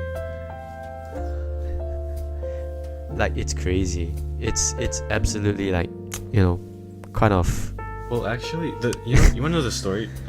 This is a short story, but that video originally capped out at like 80,000 views or something, and then when Miku got added to Fortnite, that like the views skyrocketed and it doubled the view count for some reason. Yeah, wow. It's actually crazy. Like, I've never seen. I would have loved to see for my own channel to have this kind of views, but I mean, I'm not really making stuff that are like relevant to people, more or less. So it's just like, okay, you know what? I'm happy with the things I get. So for me, I just feel like it's fine. It's fine. And then after that, after you post the Miku video, you post the Toho culture video, and you got like half the views, 65k, which is also quite a lot, to be honest. Yeah, I'm surprised those got so many views, but then I kind of fell off this year. No, I mean, because the thing is, like, you know, these are like videos that are like pop off in a sudden. You won't know. It just so happens it pop off. And I think for your subscriber count and towards your video views that you're getting, I think it's pretty normal, because you know you have 2k subscribers right now and you're getting about 2k views per video. So I think that's actually normal, to be honest. That's like you're on par. You know, you're on the right track. Toho video were like outliers. Yeah, those were just like, you know, pop off. They popped off real good. So it's like, you know, they at least brought more traffic to your channel, and that's pretty good. You know, that kind of stuff. If you make more of those kind of videos, I think maybe it might be kind of great. Yeah, I actually only had like, I think 170 something when I released the Miku video. So that gave my channel basically any recognition that it has now. Which is good. This is why your channel is also actually growing, which is pretty good, because my channel has been quite stagnant at the subscriber counts. But I mean, I think not recently, like 2 months ago, I hit 100 subscribers. But Congrats. for me, my YouTube was just my YouTube is just a side job, like a side content kind of thing. Like, I don't do it as a main thing. Like, of course, like over the like recently, last year, I did more like effort for my content. Like, I don't know if you went to my YouTube channel to see what was there, but I did cafe videos. So there was a Bandori cafe, and I reviewed every single thing on the menu, which also meant that I have to spend everything on the menu, because, like, you know, I have to eat everything and drink everything. So it was just like I had to do everything for that, and that got considerably views, in my opinion, because there was quite a lot of views. And then after that, I did one for an anime event also, which was quite a lot. And then I did a pack opening, which was, yeah, more or less I started to do voice as I go on my YouTube channel, because I thought it would be more fun to do voice content over like just gacha content without any voice. That kind of pretty much it, you know. Yeah, but I hope to do more voice content videos other than my like podcast, obviously, because podcast you can all hear my voice.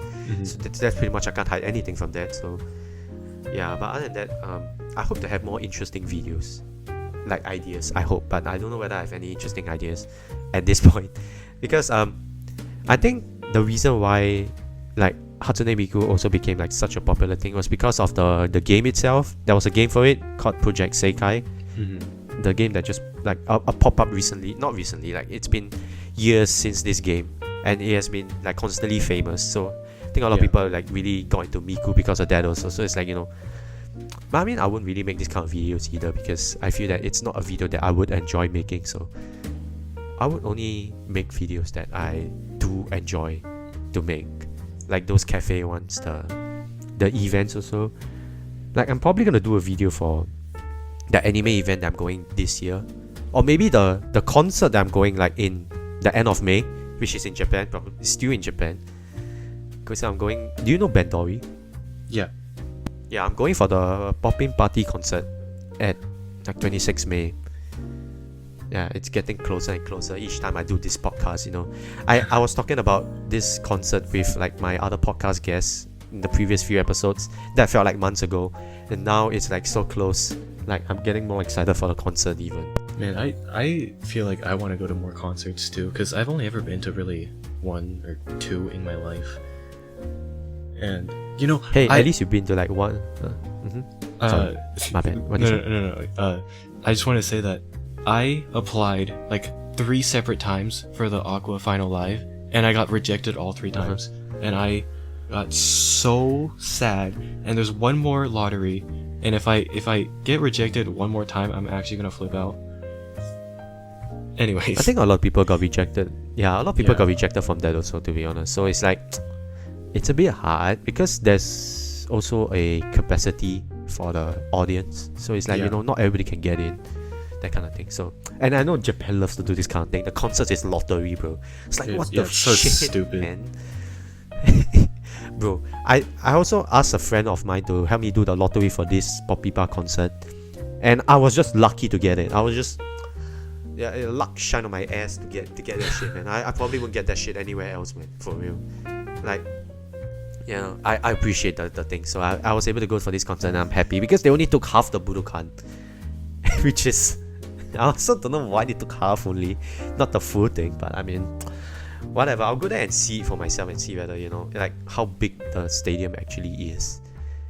And you know, at least you've been to like concerts 1-2 times. I've never been to a concert before, so this is like Really? my virgin try to a concert. Yeah. So this will be my very first time stepping into a concert venue, watching a concert, and I'm at the VIP section. I mean, not the VIP, the arena section, which is the very front. Oh, damn. So it'll You're be gonna have even a more great fun. time. Yeah. I hope I will, and my ears will get blasted at the night, man. I'm sure of that. Oh yeah, concerts are so loud.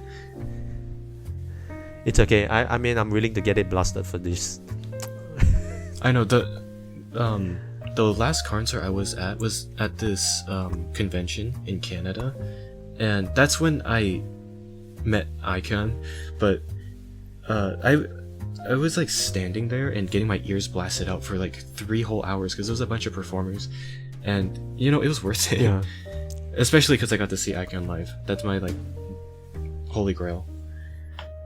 Yeah, I mean, for me, I would also see the Popipa members live, so I think that would be like a very good thing for me also, because I really love the band, and I really love like each of the voice actresses themselves also. So it's like, man, it feels good, honestly.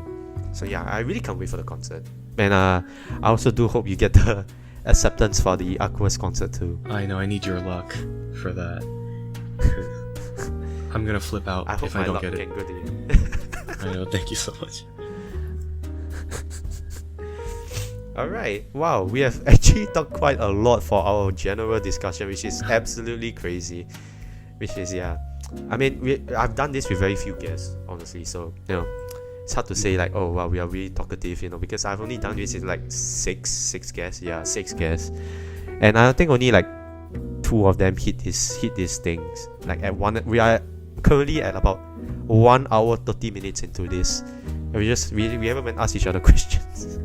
So it's like, it's a really good discussion though. See, this is what I like about this podcast itself. It's like I really like to get to know each other better through these kind of topics. It's more fun this way compared to like sticking to an actual topic itself. Like you see Birb Nest and you think like, oh, maybe it's just love life, but I want to talk more about that than love life. The name is just a name because I like Kotori. That's pretty much it. I like Kotori and love life, so that's why it's called Birb Nest. And that's what a friend recommended to me for the name. So you know, that's what I always, you know, just put the name there. It sounds nicer. It rolls off the tongue better than some other freaking name I'm gonna come up with anyways. Oh yeah, it's like a symbolism. It's like it was based on this, but it can be anything or about anything, right? Yeah, that's right. I think that's why like I don't have.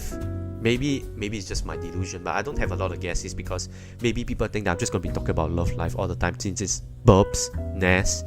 But no, I don't think love life is all we have to talk about usually, because I venture out into a lot of franchises at the same time too, because I'm not just a one-trick pony with a love life thing, you know.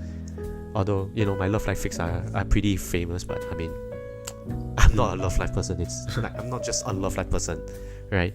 That kind of thing. Yeah. So yeah, I don't know. No. Anyways, let's move on to the second section, which is our questions for each other. So as the guest, I will give you this honor, or I'll give you this like opportunity to decide whether you want to ask first or you want me to ask first. You can ask first. Alright. I have kind of quite a lot of questions. So let's get it on. Right? Okay. So I'm ready. the first one. It's because okay. First question. Of course, I know you are a very big Aikyan fan. Very big. I know Yes, a lot of people are also big fans of Aikyan, right? So, what made you love Aikyan a lot? And what is your favorite song from her and one that you recommend? Okay, so originally I didn't really want to get into the seiyus. I even said this in this Love Live video I made, that at the time I didn't want to get into the seiyus. And then I eventually did, and my first Oshi was actually not Aikyan, it was Arisha, and then when I started, yeah, but that's when I like barely knew anything about them. But when I started getting into it, I'm like, first of all, I think the first thing that why I like Aikyan is, or why I started to like her in the very beginning, is because first of all, she's to me the most attractive member, but then obviously that's a very superficial thing, but so that's not the only reason I like her.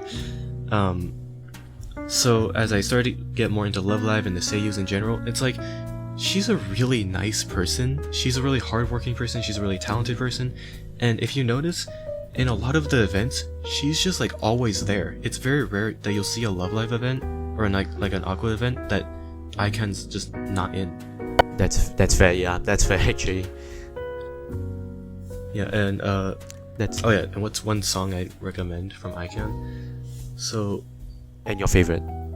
Yeah, okay, my favorite, and I guess the same one I'd recommend is a pretty underrated one. I feel like not a lot of people have heard it, which is Heartache Soldier I think it's from her graduation collection album. I don't hear anyone talking about it, but it's my favorite song. I see. Because I've never heard a lot of Aikyan songs before actually. I've never really touched the Aqours seiyus like things at all. Never seen for most of it. I think I'm trying to remember who I've seen. Yeah, nobody. I've never seen. Like I've never really catch up with like anyone from there. So it's like, I've catch up more on Muse than Aqours. So that's why it's good to get more song recommendations so I can hear like, whoa, something new or something like, get to add to my stuff. Right. Okay, so here's the second question. So from your other LL groups, what are your favorites? And if you want to answer this, what are your least favorite of each group? Seiyus or characters? Characters. Characters? Okay, so Muse, my favorite character in Love Live of all time is Umi. I love Umi. She's great. I feel like a lot of people, or not a lot of people like her, but or at least compared to the other characters. Yeah, I like her. But yeah, she's my favorite in Muse.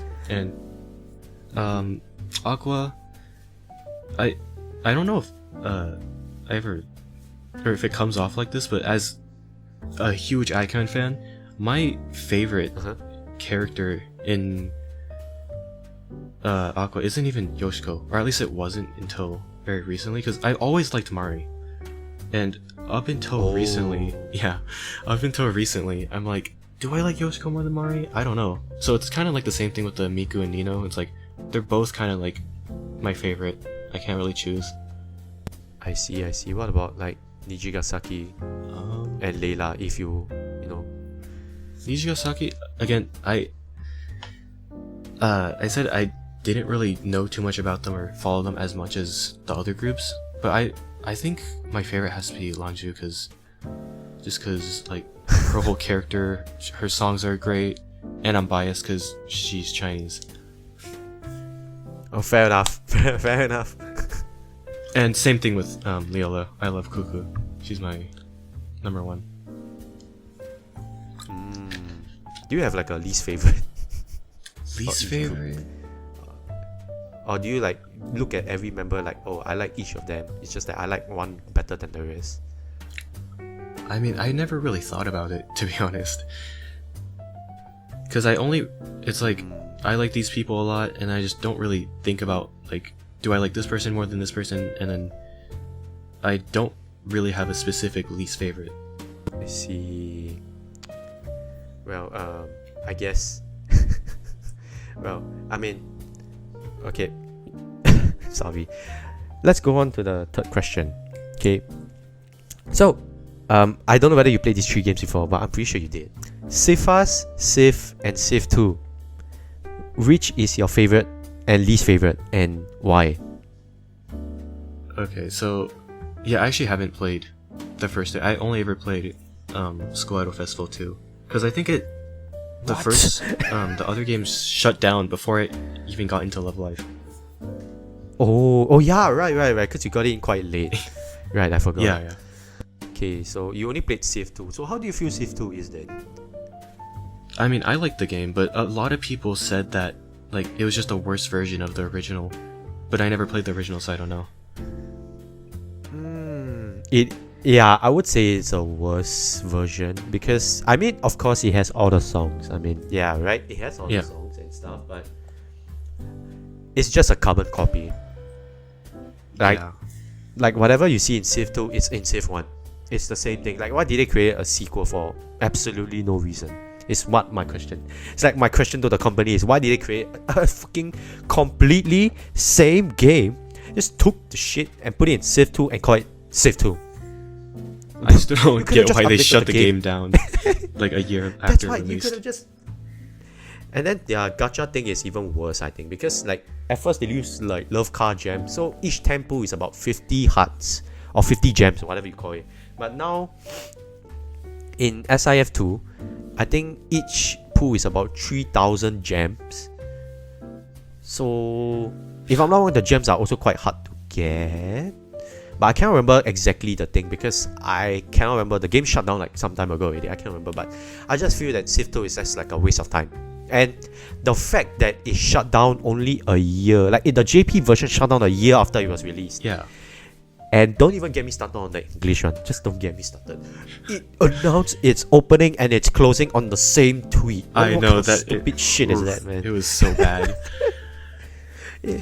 Everybody was clowning on that, man. Like, come on, bro. Why do you even release the game in the first place? Don't need to release it if you're just gonna shut it down. I guess they just needed some quick money. I don't know. Yeah, bro. And their deals are the worst deals ever. Nobody's gonna buy those you like, think about it. You play a game knowing that the game is gonna end on May. Would you even buy something from there? You won't, because it's gonna shut down. Your money's gonna be gone. Who's gonna be stupid enough to buy something from that game? Yeah, I really don't get what they were thinking with that. Yeah. See, so I because like with each podcast guest I've been asking this question, right? And I've always loved to rant about this SIF2 thing, but it's just so stupid. Like, you know, why did they even make this game in the first place? Well, why did they even release it in global? And you know, they queued All Stars for Civ 2.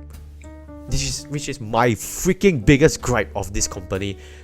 They queued such a game that is unique in its own way just for this copycat ass game that doesn't even work. Yeah, it's always long tangent when I go on this kind of shit. Yeah, it's like, I know that, you know, I've shitted on All Stars at some point of time. You know, they've shifted more toward the whales already. Like, you know, they came out with the difficulties that only the whales can complete. And usually me in Civ Fast, I am a completionist. I've always done things like there's a S rank to get a certain score, and I've always done it no matter what my team is. Like, one of my most famous video in my YouTube was clearing this hard S stage without the meta cards. That's how I got quite well known. It's because I cleared these songs with luck, with like probability, and with the shitty cards that I have in my team, and I still managed to S rank that, which showed other people that, you know, you don't have to have the meta to win this thing at all. You just need to make use of what you have to do it. And that's why that was my mindset this whole time, was to plan to use the characters. So each character has like a different skill, so I'm planning to use like each character for this skill, so it will work on this and that. So that was what made it fun. But then after that, they came out with the whales bullshit. They came out with like damn hard to score without having a full bricked out team, which is like, come on, man, I can't even do that. Even if I spend like I need to spend like thousands of dollars on that, and I'm not willing to do that just for this game at all. That was my gripe. But my biggest gripe was All Stars had 3D MV, which was a very unique thing back then for Love Live, and they destroyed it for Civ 2. Destroyed it for a blank ass game that has been a freaking refurbished, destroyed game, and you put it back on a new game. Like what? Like, does that even make any sense? Like, if Civ 2 was a completely different game, I understand. Like, if it was Bandori or Project Sekai kind of style gameplay, I would have played it.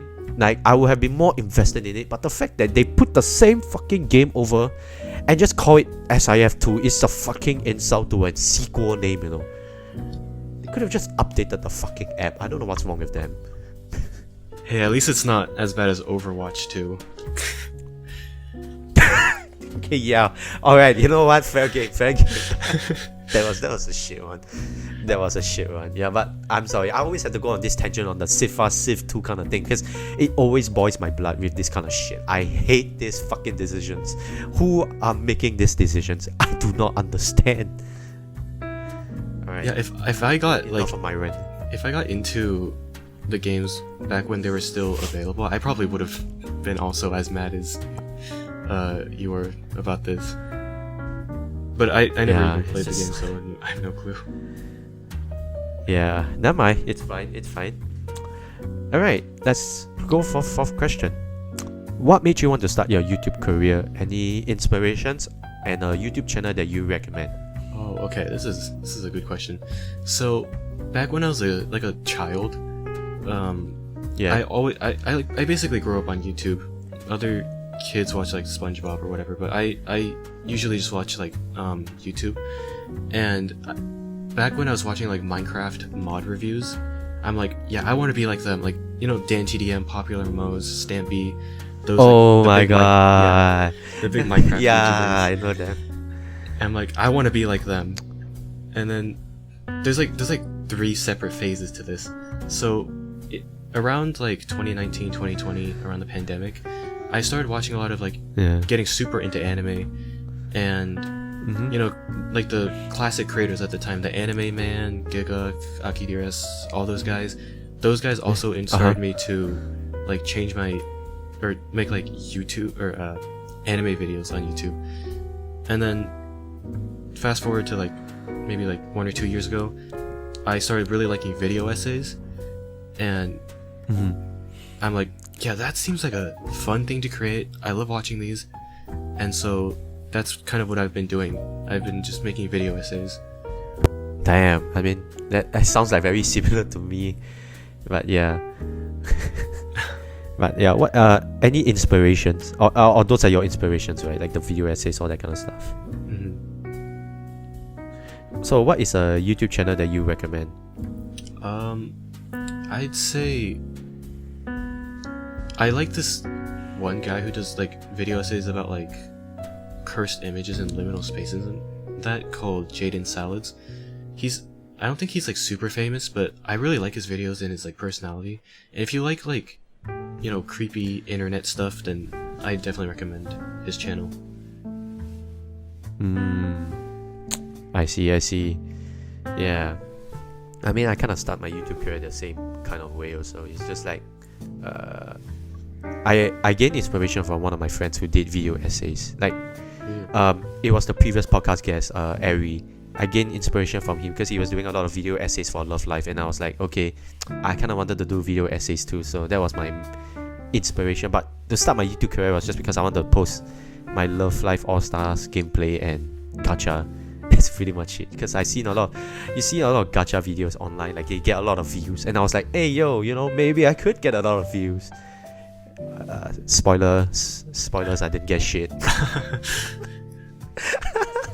But it's okay, I'm just doing it for the fun of doing it, so I'm fine with not getting anything. It's just, you know, I post because I want people to see, like, you know, hey, if you think that there's someone who has shit gacha luck, hey, look no further, you got me with shitty gacha luck on camera.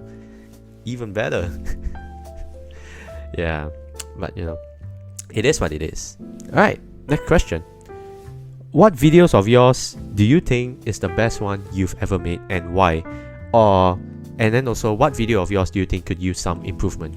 Okay, so I think all of my videos are kind of like not super good, because I was surprised back when we were going back to like the Miku video and the Toho video blowing up, I was surprised that everyone like was supportive, because when I released that video, I'm like, oh, this part sucks, I hated how I did this, or whatever. People are gonna comment about this. But I was so surprised how supportive people were, and again, how big the video got. And I think my best video, probably my newest one, because every single video I'm just trying to improve my skills and make it better. So probably my newest one, which is the called When Operating Systems Get Turned into Anime Characters. Yeah, I saw that. I watched that video. It was not bad though. It's pretty good. I kind of just like find random interesting topics and then, you know, make a video essay on it. It's kind of how the whole channel is now. That's true. I could see you like going on like topics that nobody really researched on, and then you're just doing those topics. Yeah. Like, because I don't think I've seen anyone do this anime operating system things. Never seen. I think there are a couple other ones, but you know, I still just like these topics, so I want to create a video on them. Okay. So you feel that every video of yours needs some improvement? Yeah, I think they're all like not. I'd say they're not great, but they're fine, is what I'd say. That's fair. Yeah, I think it's the same for every creator. So it's just every video could use some improvement. You know, you're always improving. It's like a never stop learning kind of thing. Yeah, exactly. Okay, next question. Your channel has a variety of topics that you've talked about, mainly about anime. So, what video of yours do you take the most time on in terms of like production, recording, and posting, all that kind of stuff? And do you enjoy the production process and the final product? And any favorite moments of the video or the production process? Okay, so the one so far that I've released that's like taken the longest amount of time is, I guess, the Miku video. It is the longest like video essay. I mean, there's other. I'm only really talking about the video essays. I kind of just block out the other videos out of my mind. I have a bunch of like privated videos, and I don't know if I ever said this online, but back when I first made my channel, I did Roblox videos because I was an actual child. Damn. But yeah, the Miku video is definitely the one that took the most time, probably. But there is this one I'm working on currently that I've been working on for the past like couple of weeks. It's like, so far it's like 8,000 words long. I'm still researching and writing it. It's a Love Live video, and that's gonna take a long ass time. It's probably gonna be like over 50 minutes long or something. So that one, damn, as soon as it comes out, will be the answer for this question. For like the longest. So yeah. So okay, let's talk about this video. Like, do you enjoy the production process? Let's not even talk about the final product yet. But are you currently enjoying the production process? Yeah. So should I don't know if I should tell you what, or say the exact premise. But I don't think you should. I mean, you can just go on generally, like, you know, on the surface level kind of thing. Okay, yeah. So, like, I guess for all the videos in general, it's just like I look at wikis, forums, just information, write the script as I research, and I don't know why, but I find that fun. And also the editing is fun. The only part of a video production that I don't like is when, after I do the narration, I stutter so much and like I redo lines so much that I have to cut out and like make it one how do you say it, like make it the final product of the voice, right?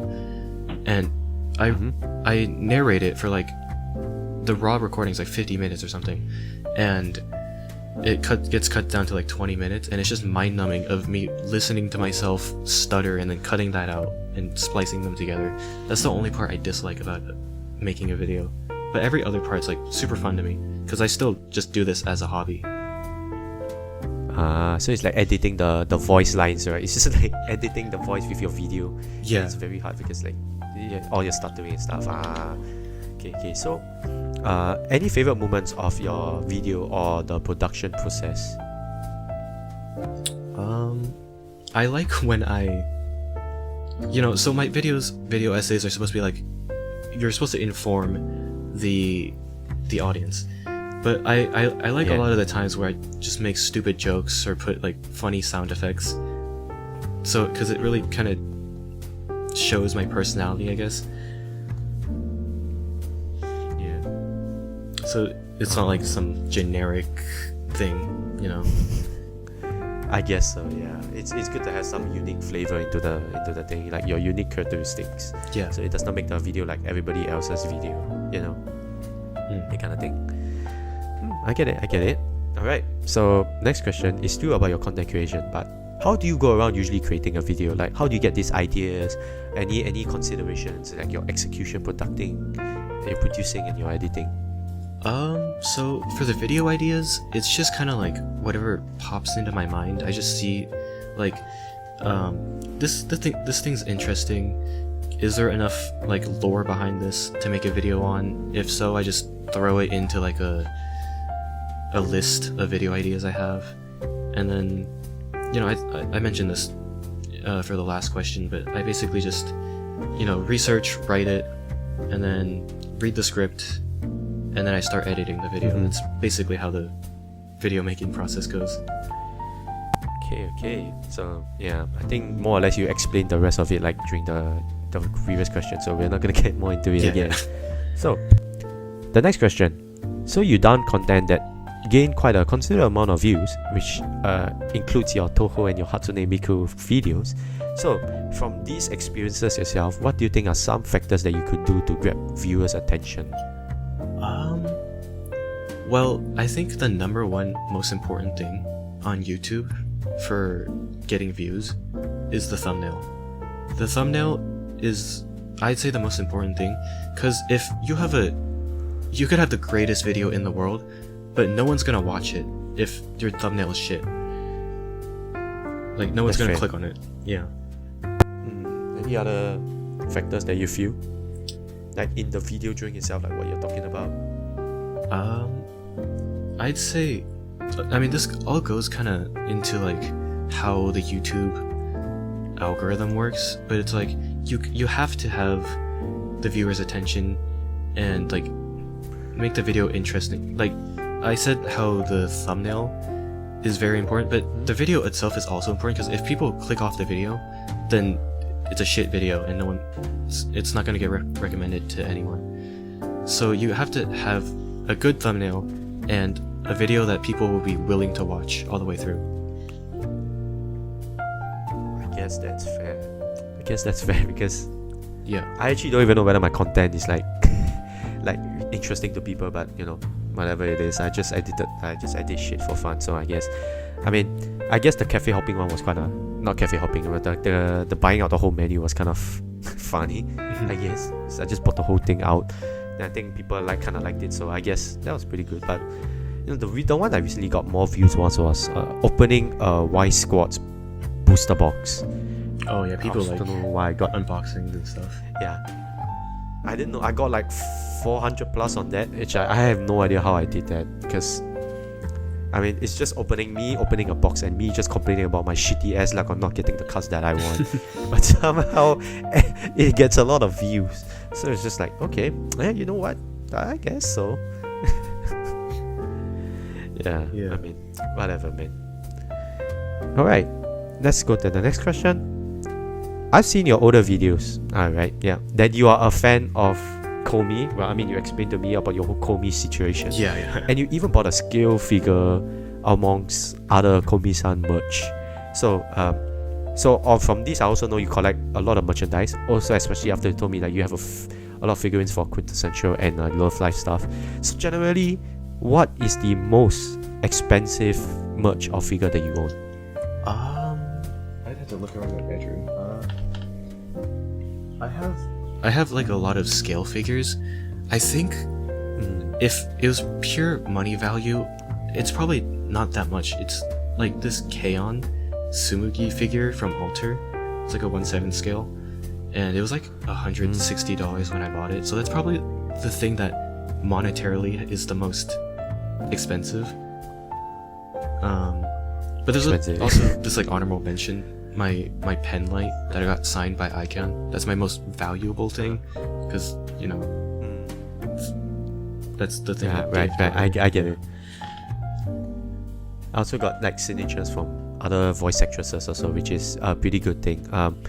If you know from the anime events that I posted about, I got signatures from Sumipei and 2 Bang Dream voice actresses that you probably don't know. But I mean, you know, it's been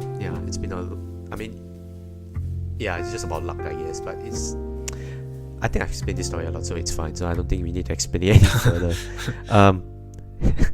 But yeah, basically the short form is I want these signatures like Sumipei and the other 2 Bendoi seiyus.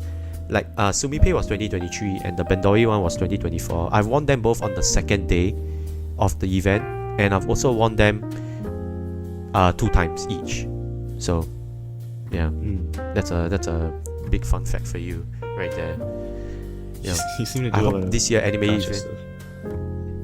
Yeah, I feel like this kind of gacha stuff, I feel that I'm a bit more luckier, but I hope not to jinx myself about that. I just hope that this year, the anime event, if there is a second day for the seiyu signing, whoever the seiyu is, if I like, I hopefully would win. Hopefully. Yeah.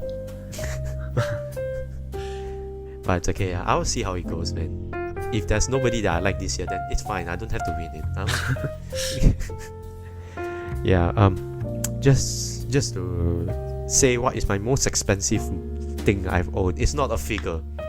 Shock, surprise. I have expensive figures, but that's not my most expensive stuff. I'm sure you know I was talking about Wii Squads just now, right? You know what's Wii Squads, right? Yeah, the cards. Yeah. So Quintessential Quintuplets movie, the set, there is a Itsuki SSP. Do you know that? Like signature card, but it's golden in color. Like, have you seen the SSP before though? The movie set. I don't think so. It's kind of nice, but I spent in USD. I spent $550 on that. Jeez. Yeah, just for that card alone. So that's my most expensive thing that I've owned so far in this. It's not even considering my figurines yet. So that makes me think that a lot of the things I buy, it's like I have more quantity over quality, I think. Because I'm really bad at, like, I don't like to spend a bunch of money at once, but somehow I'll spend like the same amount of money over time. Because oh my god, I have this story where I bought this figurine on Bai. And then I'm like, Bai? Yeah. That shit's a scam. So this is the first time I ever used Bai. So I'm like, I might as well just get a couple more things so the shipping is worth it. So then I bought like 400, 500 USD worth of figures. It was all like Love Live stuff. Holy shit.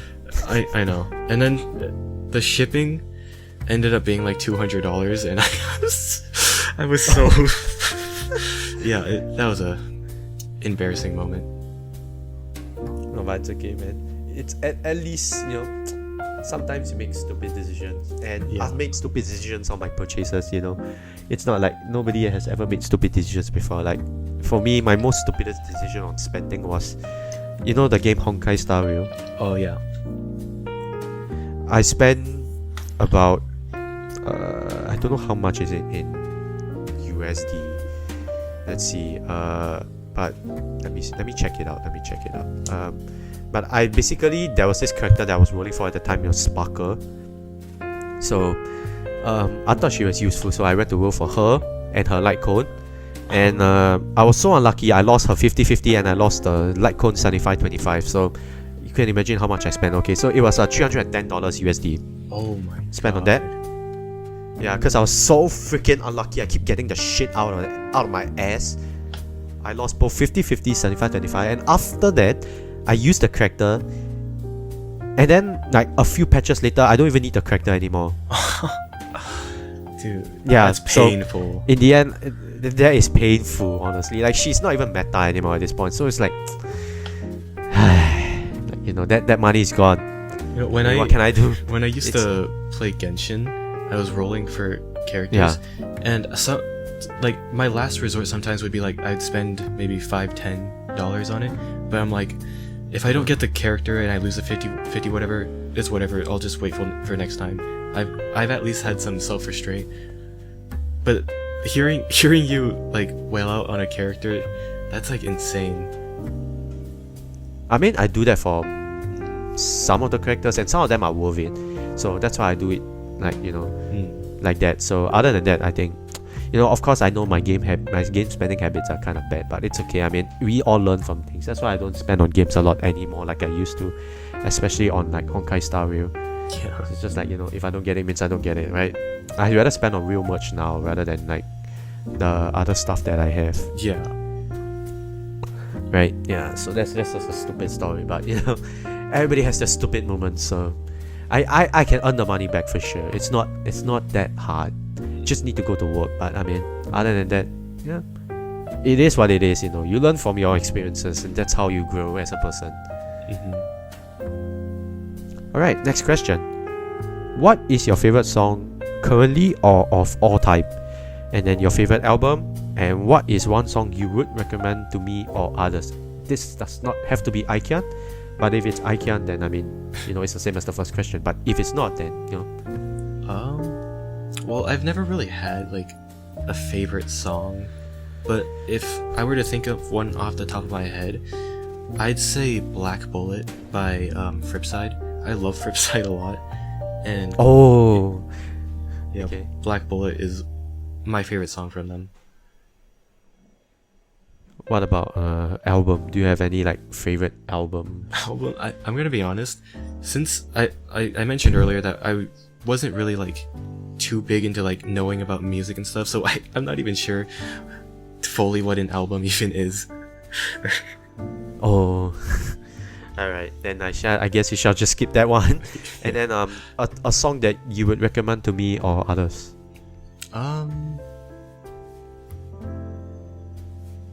I'd say like any Fripside song. I recommend any Fripside song to anyone. I see. Okay. Yeah, I'll just try to check one of them out later, I guess. But I've heard Fripside before, definitely. Yeah. Alright, next question. So I wrote this before we talked about the live concert just now. So you attended 2 live concerts, right? So which is the one that you enjoyed a lot, and what is one that you're looking forward to if you're ever going again? Well, okay, so this is kind of like reiterating what we said earlier, but the first that's fair, yeah. the 2 that I've been to was like, I can't remember the dude's name. It was like this singer that my dad was a big fan of, so we took like a family trip to go see him. I can't remember his name, but like even if it was something that I was interested in, it still wouldn't beat seeing Aikyan live. And That's fair. Yeah. That's fair. along with all the other like Alright. amazing singers that was there. So what is one you're looking forward to if you're ever going again? I gotta say the Aqua I mean, Final Live. Yeah, I guess so. I guess so. But yeah, I think hopefully you do win, because you do have still some time until the end of next month, right? It's the end of next month, right? Is it? When's the concert again? I think it's 20 something of next month. Yeah, right. So yeah, you know, hopefully you're winning it, so then you can be going to Japan again. I know, I want to go to Japan again so bad. That's fair. I also love Japan a lot. Well, I was only there one Right, time yeah. for like 4 days. Oh, I was there 2 years ago for a week, and I was mostly at Akihabara all the time. Yeah, same. I spent like 2 days there. I spent half the trip there, so it's like 4 days. Yo, bro, it's like, no, sometimes you gotta go, like, you know, like the first time you go to Tokyo, that kind of feeling, like, oh, I want to buy this, I want to buy that, because it's like Japan exclusive. You can't really find that in your own home country, and you're like, I need to go there a lot of days to plan, oh, which one I have to buy, what I want to buy, the budget, and then they're like, oh, ding, ding, ding, ding, ding, ding, ding, and then the last day I just buy everything. That's like, you know, it's like the, you have to go many, many times to consider and ponder, are you really gonna buy this? You really want to buy this? That kind of thing. That's what I was thinking of at that point of time also. That's why I went there for like 4 days. Yeah, especially like, I was thinking like, wow, everything is so much cheaper here, and I don't have to pay shipping. That's like so great. Yeah, that's right. I bought like, how many? I bought 217 scale figures from Japan back to my home. Yeah, that is how cheap. The price of 217 scale figures in Japan is the same as one of them in my home country. Wow. Fucking criminal. That's why I bought 2. And I was like, oh shit, that's cheap. Sheesh. So yeah, I was like, damn. I rather, that's why I go in Japan to buy scale figures. Unless it's something that I really want, then I will ship from the online to my home. Or else, if it's not that important, I will go to Japan and buy it instead, because you know Japan is so much cheaper. Yeah, for sure. Right. Okay, next one. We dabbled in anime earlier, right? So, what is your one true favorite anime and your favorite anime character? Okay, so at the beginning of the podcast, you talked about how you said Love Live Sunshine wasn't, or season 2 wasn't, and the movie like was boring or whatever. But I think Love Live Sunshine is my favorite anime, even though I've seen others that are better than Love Live Sunshine. There's like Attack on Titan, Steins Gate, whatever. Those are better than Love Live Sunshine, but I like Love Live Sunshine so much more than like any other anime I've ever seen. I get it. A lot of Aqours fans told me this also, because they are more invested into the characters themselves rather than the actual anime, right? So it's like, I understand. It's like, I know that SIP isn't the best that it can be, but it's like one of my favorite animes of all time. But it's just not the favorite. But it's just that, you know, I really like it also because of the plot and the characters, that kind of stuff. Yeah. So I do kind of get it. So, so what is your favorite anime character though? I never really had one, but if I had to say, I'd say Umi from Muse. Okay. So I'm gonna ask this stupid question next. Yohane or Komi? I mean, it really depends on what context. Like Yohane, right now, currently, because I'm obsessed with Love Live right now, I'd pick her. But if I were to like see one of them in real life, I'd probably not want to go near Yohane in real life. I mean, that's fair. Yeah.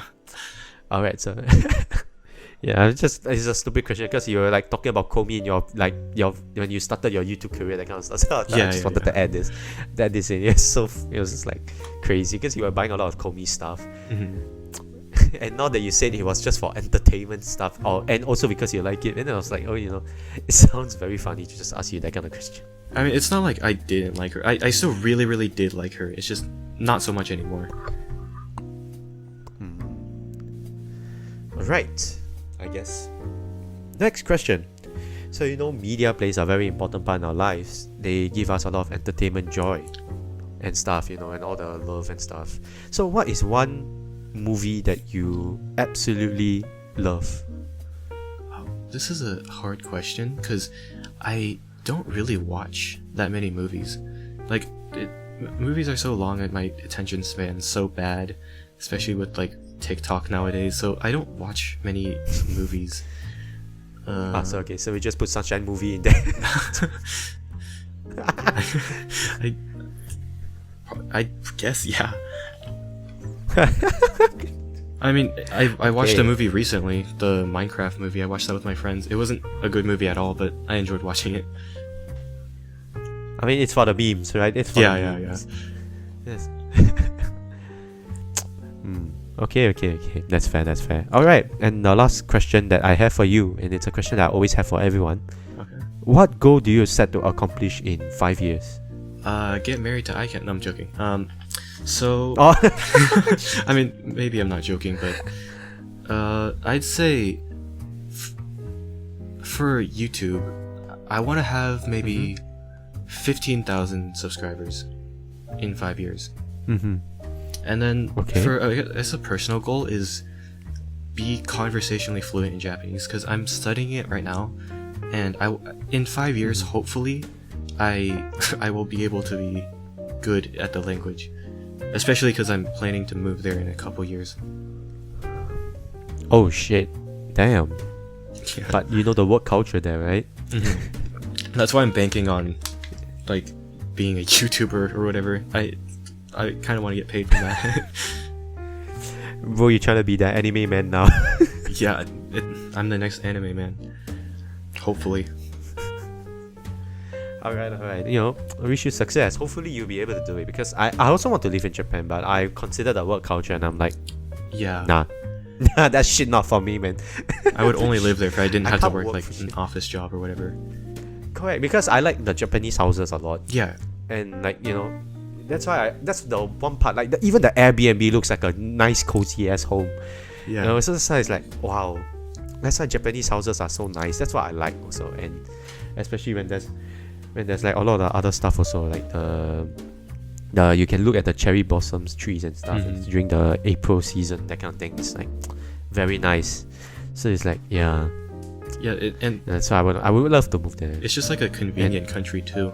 Most of the time you walk around, there's vending machines, convenience stores everywhere. It's a very like convenient place to live. And I think one of the biggest things I would live there for is food. Yeah. Food is cheap. Hell yeah, I could eat it like in Japan that time I ate a big bowl of udon and a chicken curry katsu. That shit cost like one meal in my home. Real. Do you know how good that is? And it came with a drink. Dude, that is crazy, man. being from the US, especially the most expensive state here, like being there is just like a completely different world. Because like a fucking Big Mac here is probably like 3 meals there. Yeah, it's crazy, man. It really is crazy. Because, man, meals are expensive these days. But when you go to Japan, it's like, wow, you can actually eat a lot for this price. Yeah. It's crazy. When I was, you know, I wish you success. Huh? You say? My bad. I was interrupted. I was just gonna say, when I was there, I barely got to eat any like cool food, because I ate a bunch of convenience store food because I was too busy like exploring and like going to places. But I wish I could have eaten like some local food there. I think you could try like all those, you know, there's like a lot of curry stores around, so I'm pretty sure you could just walk into one and like actually try the food, because I think it's actually pretty decent. Most of the chefs are actually really decent chefs, because they cook food that actually tastes nice. So it's like, it's not too bad, and the price is not too like demanding. So, and I mean, I don't know whether it will fill you up, to be honest, but I guess for me it does sometimes and it does not sometimes. It depends on how hungry I am. Like, if I'm like extremely famished, that shit's not gonna fill me up, man. So I have to order like 2 bowls for that. Yeah, it's crazy. I know, it's crazy. You know, it's a wonder why I haven't got fat yet. You know. But yeah, it is what it is. And I just eat whenever I feel like I'm hungry and that kind of stuff. Yeah. But yeah, you know, if you were to ever move there, I hope you do really well. I hope you can get a YouTube career if you could even, you know, because it's really hard, you know. It's a lot of Japanese YouTubers also doing the same kind of thing, so you have to stand out from them. Yeah, probably. But you know, you probably could do it. I'm hoping sure. I can. All right, so now you can ask the questions that you have for me. Okay. My questions are, not as like thought-provoking. They're kind of stupid. Just like the first question. Yeah. What is the stupidest purchase that you regret spending money on? Even though I think we did talk about this earlier. Yeah, I told you about that earlier. Yeah, it was fucker from Honkai Star Rail. Yeah. That's the stupidest thing. Like among all the stupid things that I've spent on, I think that was the stupidest shit I've spent on. So yeah, whatever it is, yeah, I don't want to talk about that shit anymore. That shit makes me rage. Okay, I guess moving on to the next question. Right. This one's kind of vague. What's the best place you've visited? It could be like country, city, like store, whatever. I'm going to be very specific here. So first thing I'm going to say is Japan. I'm a sucker for Japan, right? Yeah, so we all love Japan. The best place that the best place so far I visited was maybe because it's nostalgia, but it's more or less because it's the stairs. Oh yeah. Yeah, I've been looking at the stairs and it really reminds me of the Muse girls running up and down. It's really nice. And then after that, there was a temple at the top also. Yeah. So it was like I was able to make an Emma there, which is like wow, damn. You know what was embarrassing is when I went there too, and I ran up the stairs, but the stairs were like, it was too small to go one by one, but it was too big to like skip a step. So I was just awkwardly running up the stairs. And you know how in Japan you always get like so many coins for no reason. So I was holding the coins, they're rattling in my pocket because I didn't have like a coin purse or anything. Just running up those stairs. It was so awkward. Yeah, I think the stairs are actually pretty nice. But there's Yeah, one more they're place that I would also say it's quite beautiful. I don't know whether you watched this anime called Seikano or Seinai Hiroi no Soda de Kata, or basically Seikano How to Raise a Boring Girlfriend. Have you heard of that? I've heard of it. I don't think I've ever watched it. Yeah, but there was this hill that this anime was known for, where the heroine stands on this hill. That hill I went to visit it in real life, and it was really a nice neighborhood. Like it was a nice, quiet, serene neighborhood. It was like, you know, it's not like the haunted kind of like silent kind of thing. It's more like when you walk there, it's so tranquil and it's so like breezy and that kind of thing. And the colors look very nice. Like I went in May and it matched the weather. It kind of really matched the weather. Like it feels so comfy in there. Like wow, I just felt like damn. It was like so nice. I felt like it would have been nice to also stay in one of those houses there, you know, just for the funs. But Yeah. you know, overall the hill was very nice. The road, everything about that place was also very nice. So I'm also planning to visit more places in Japan for like the anime stuff. So it's like I hope I could. And one of the places that I'm gonna visit in Japan would be the Quintessential the Quintuplet school. And is that a real place? the Kyoto Station stairs. Oh. Yeah, I didn't know it was you based know on the a real stairs place. where they like. Yeah. It was based on real places. Like you know, there was this the station where they had like they tell like when Nino came out with short hair, but before that she went on as Yotsuba, trying to decline the people from the sports club. That place with the stairs and all. Yeah, that's like that was the iconic. place I was planning to. Yeah, that's the place I plan to go because that would be my first stop too. By the way, when I reach Japan. I also I think. have you seen Keion? I've not. Oh, that's because the school that they go to is also like a big tourist attraction for the fans, and I've always wanted to visit that. That's also in Kyoto. Oh, it's in Kyoto? Yeah. Maybe I could go and visit that because I'm also going Kyoto. I'm going like 3 states, so 3 cities. I mean, so I could probably go there and see. Yeah. I'll see how it goes. I'll visit the ones that I know first because it's easier for me. I recommend you watch Keion. It's very good. It still holds up to this day, even though it's like 2010 or 2009 or something. The only thing I know from like K-On! Is Fuwa time. Oh yeah. Yeah, that's pretty much it. It's a good song.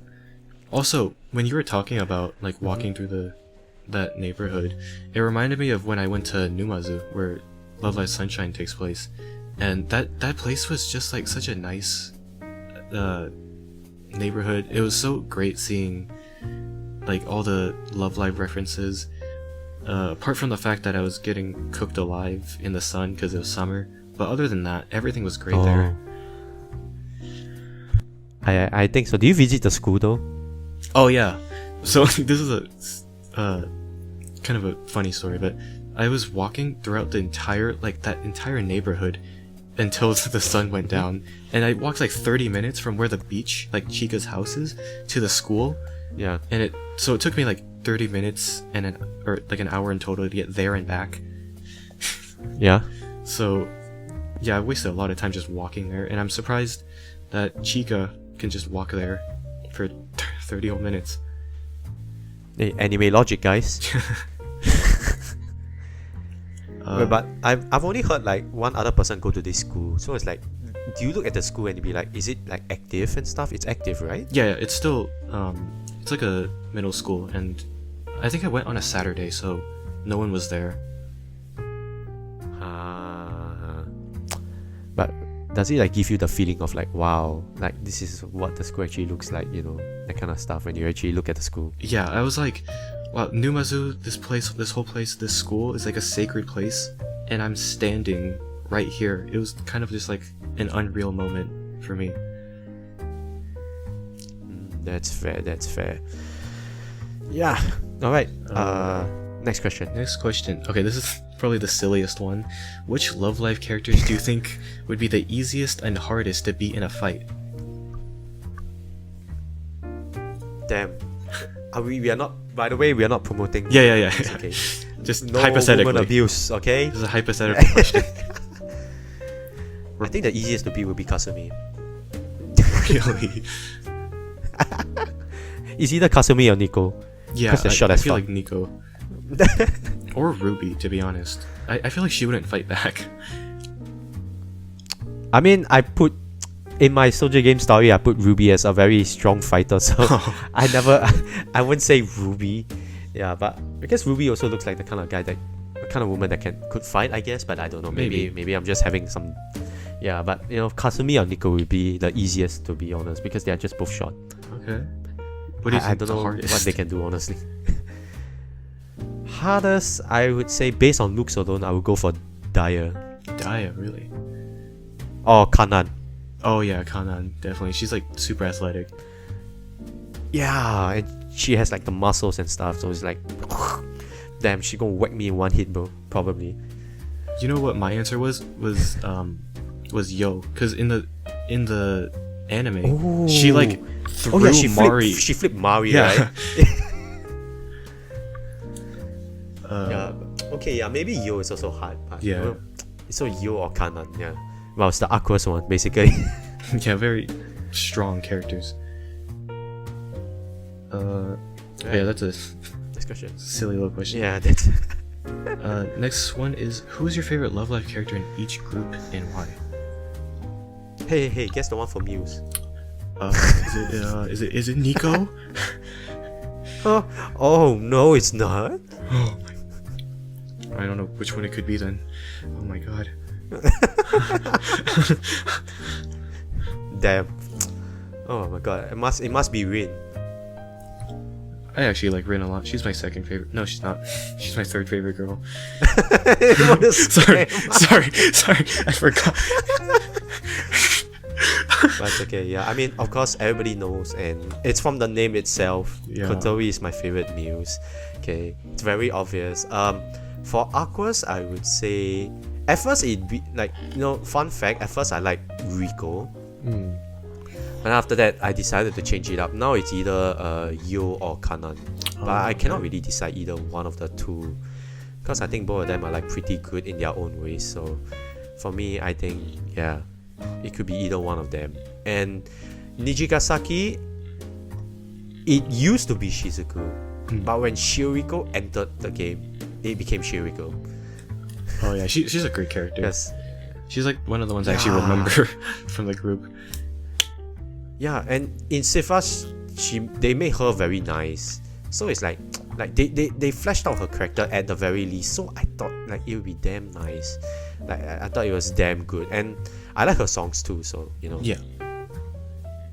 Do you have one for And Liella for or Hasu? yeah, I do. I mean, basic choice. Like I'm a basic bitch. Canon. Oh, okay. Yeah, she's a great character actually. All the main Yeah, MCs are very solid characters. I agree. Actually, to be fair, I don't think I really dislike anyone in Muse. But yeah, that's just me. Do you have one for Alright. Hasunora? No, because I haven't watched Hasunora. Hasunora, you know, I can't say I have a favorite if I don't watch it and I don't understand the characters at all. Yeah, That true. kind of stuff, you know. Also, going back to Muse, what was like the thing about Kotori that attracted you so much to her character in specific? I would say her actions, and I guess how the way she reacts, the way she talks, and the way she cares for other people is so heartwarming. Especially, you know, like the first season, she was so worried for Honoka because she was going to be accepted into an internship overseas and that kind of stuff, and then she's still worried for Honoka, like breaking her dream and that kind of stuff. You know, that's what I love about Kotori. She thinks about other people before herself. You know, and that is so heartwarming. And she's always like, you know, she's always supporting everyone. Yeah. And she's always like so cheerful and happy. And especially when she's like Mina Linsky. Oh, she's also very cute in that too, you know. That's why she's such a, I love her so much. That's why. And she's good. Like, I know a lot of people pair her up with Umi because Koto Umi is a goated pairing. Goated pairing. I really love that pairing also. And I know someone introduced to me, one of my friends introduced to me this pairing with her fanfic, and I fell in love ever since with the pairing. So it was like, you know, I've also written stories in Koto Umi, especially the more recent ones like the Soldier game and the sequel, like, you know, that much. Yeah, that's what I like about Kotori. Going on to the next question, which is kind of similar to the last one. Do you have a favorite seiyuu from each Love Live group? Okay, as usual, I won't talk about Hasunora because I have no idea Hasunora people. Same. Okay, maybe I would talk Hasunora. I will say it first. Amane Shindo. Oh yeah, she's like the only person you would know. Yeah, and she's like one of my favorite voice actors. So I can't say anything else about that. Yeah, just that. For Muse, surprisingly not Aya. Oh. It's Amit Soon. Yeah. Yeah, one fun fact is that I've always wanted to go to her concerts and stuff, but they always happen at the wrong fucking timing. One example, I was at Taiwan for a period of time, and I was like, okay, I need to go home after this. Like, I need to go from Taiwan back to my home country. If I go Taiwan to a holiday, eat all the chou tofu, all the misua and stuff, and then enjoy myself there a bit, and then I go home. And guess what? And after that, the next 2 weeks, she had a live in Taiwan, and I was like, what the fuck? My God. Bro, I was like, damn! I feel like You can't do this shit to me, bro. that kind of stuff. Yeah, and happens to then me too. the Japan thing also is like, she had lives in Japan when I'm not going to Japan. Oh yeah. But when I go to Japan, she doesn't have anything. So it's like, what? It's like, come on, man. Come on. I just wanted to see her once, man, in a concert. I think she was in the US recently too. Not too long ago. Yeah, she was there. She met like a lot of people, and I know she met like Pro ZD. Oh yeah, I saw that. And yeah, she recognized Pro ZD too, which is crazy. I didn't know that. Like, yeah, she because like I know she commented under Pro ZD's tweet. Oh yeah. Afterwards. I did see that. Yeah, so I was surprised also because, you know, Pro ZD used to be a Love Live YouTuber also. So like to see like Edmondson actually acknowledging him is like, oh wow, you know, actually that's actually pretty fucking cool. I know. I like how much Emitsun loves Love Live, you know. She still hasn't, even though Muse disbanded so long ago, she's still every single Muse event, she's always there. Which is really good because I'm pretty sure that is she really loves Love Live a lot, and I could tell. She still has the passion for That's it. right. But But the thing is, I want to see her solo live also because she has some songs and I like her songs also. So I want to see her on like live as a concert. So my one of my dream is that I get to see her in real life, if at a meetup or a concert, whatever it is, I at least get to see her or something. Because every time I try to see her, it's always at the wrong time, and like, I can't even see her because our paths somehow don't cross and that kind of stuff. So, I just hope one day I'll be able to see her. But up to then, I'll be just continue to dream, I guess. I hope you get to see her too. Yeah, thank you. Okay, Aqours. Yeah. Let me think. Let me think. I don't know whether Aqours have any though. Really? If I have to pick, I mean, is Saint Snow counted? Sure. Okay, then I'll say Sato Hinata. Who's she the voice of? I never Liella's voice actress. okay. Leah voice actress. She also voiced. I know because I know her a lot since I know what she's from. Like I know animes that she's in. She's also in like Project Sekai. Yeah, she's a big seiyuu. Yeah, she's a very big seiyuu, so that's how I know her. And yeah, I mean my second choice would be, I would say Nanaka. Oh yeah. Suwawa basically. Yeah. Suwawa. Yeah. She's also very nice, honestly. So I would support. Yeah, she's great. For sure. Nijigasaki. It would be Kyori. Oh, okay. Shizuku's VA. Yeah. Yeah, Shizuku's VA. I don't know whether or like a strong tie would also be Miyu Kubota. Sorry, my bad. I keep fucking her name up.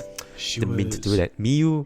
Yeah, she is Iris basically, but she is Karin. Oh yeah. VA. Oh, she's also in like a bunch of other like idol stuff, right? Like Iris. Yeah, she is in her idol group herself, Yeah. which is Iris. Yeah. So yeah, I think she's also pretty nice, honestly. And obviously, for all these voice actresses, I would like to meet them one day for sure. But yeah. if they were to ever come to my place, that is, or if I were to ever see them in like Japan and stuff, then of course it'll be great, And then the last one, which is Liella, I mean this one's a no-brainer. Liu. Yeah, we all love Liu. Yeah, this is a no-brainer. This is straight up Liu. And there's no other opinions. I mean, at first I kind of like Sayuri, but I think Liu is still better. But yeah, that's pretty much it. Yeah. We can move on to this question. Yeah. Next question. If you could visit one place in the world that you haven't been to, what would it be? Oh, that's a good question. I have no. Okay, maybe London. Oh, London. Maybe, but I really don't have a place that I kinda want to like go to. Maybe Dubai, but I don't know. I feel that the one place that I already visited that I really want to visit was Japan. Yeah. And yeah, that was the only one I like, is Japan. That's for sure. Okay. But yeah, I think maybe I'll lock in my answer as London. Probably London. Yeah. Fun fact, I've never been to Europe. I've been to a couple continents, but not Europe. Let's move on to the next question. Who are some people you would want to have on this podcast? Yo, anyone. Anyone. I'm willing to sit down on a conversation with anyone, even if it means like my ops. Oh, really? I mean, I don't have a lot of ops because I don't usually go into drama stuff, and I like to keep things neutral. So I never had much ops. Like I don't have a lot. I probably only have like one person that I don't really like, but as in like I'm not good terms with. But other than that, I think most of it are just like I'm fine with anyone joining the podcast. Okay. You don't have any like yeah, I don't mind it. You don't have any like anyone like dream literally guests? Oh, dream guest. Obviously the first few will be like Edmison or or like Kanon Takao from Bang Dream, if you know. Okay. Hina Aoki, I mean that's also from Bang Dream.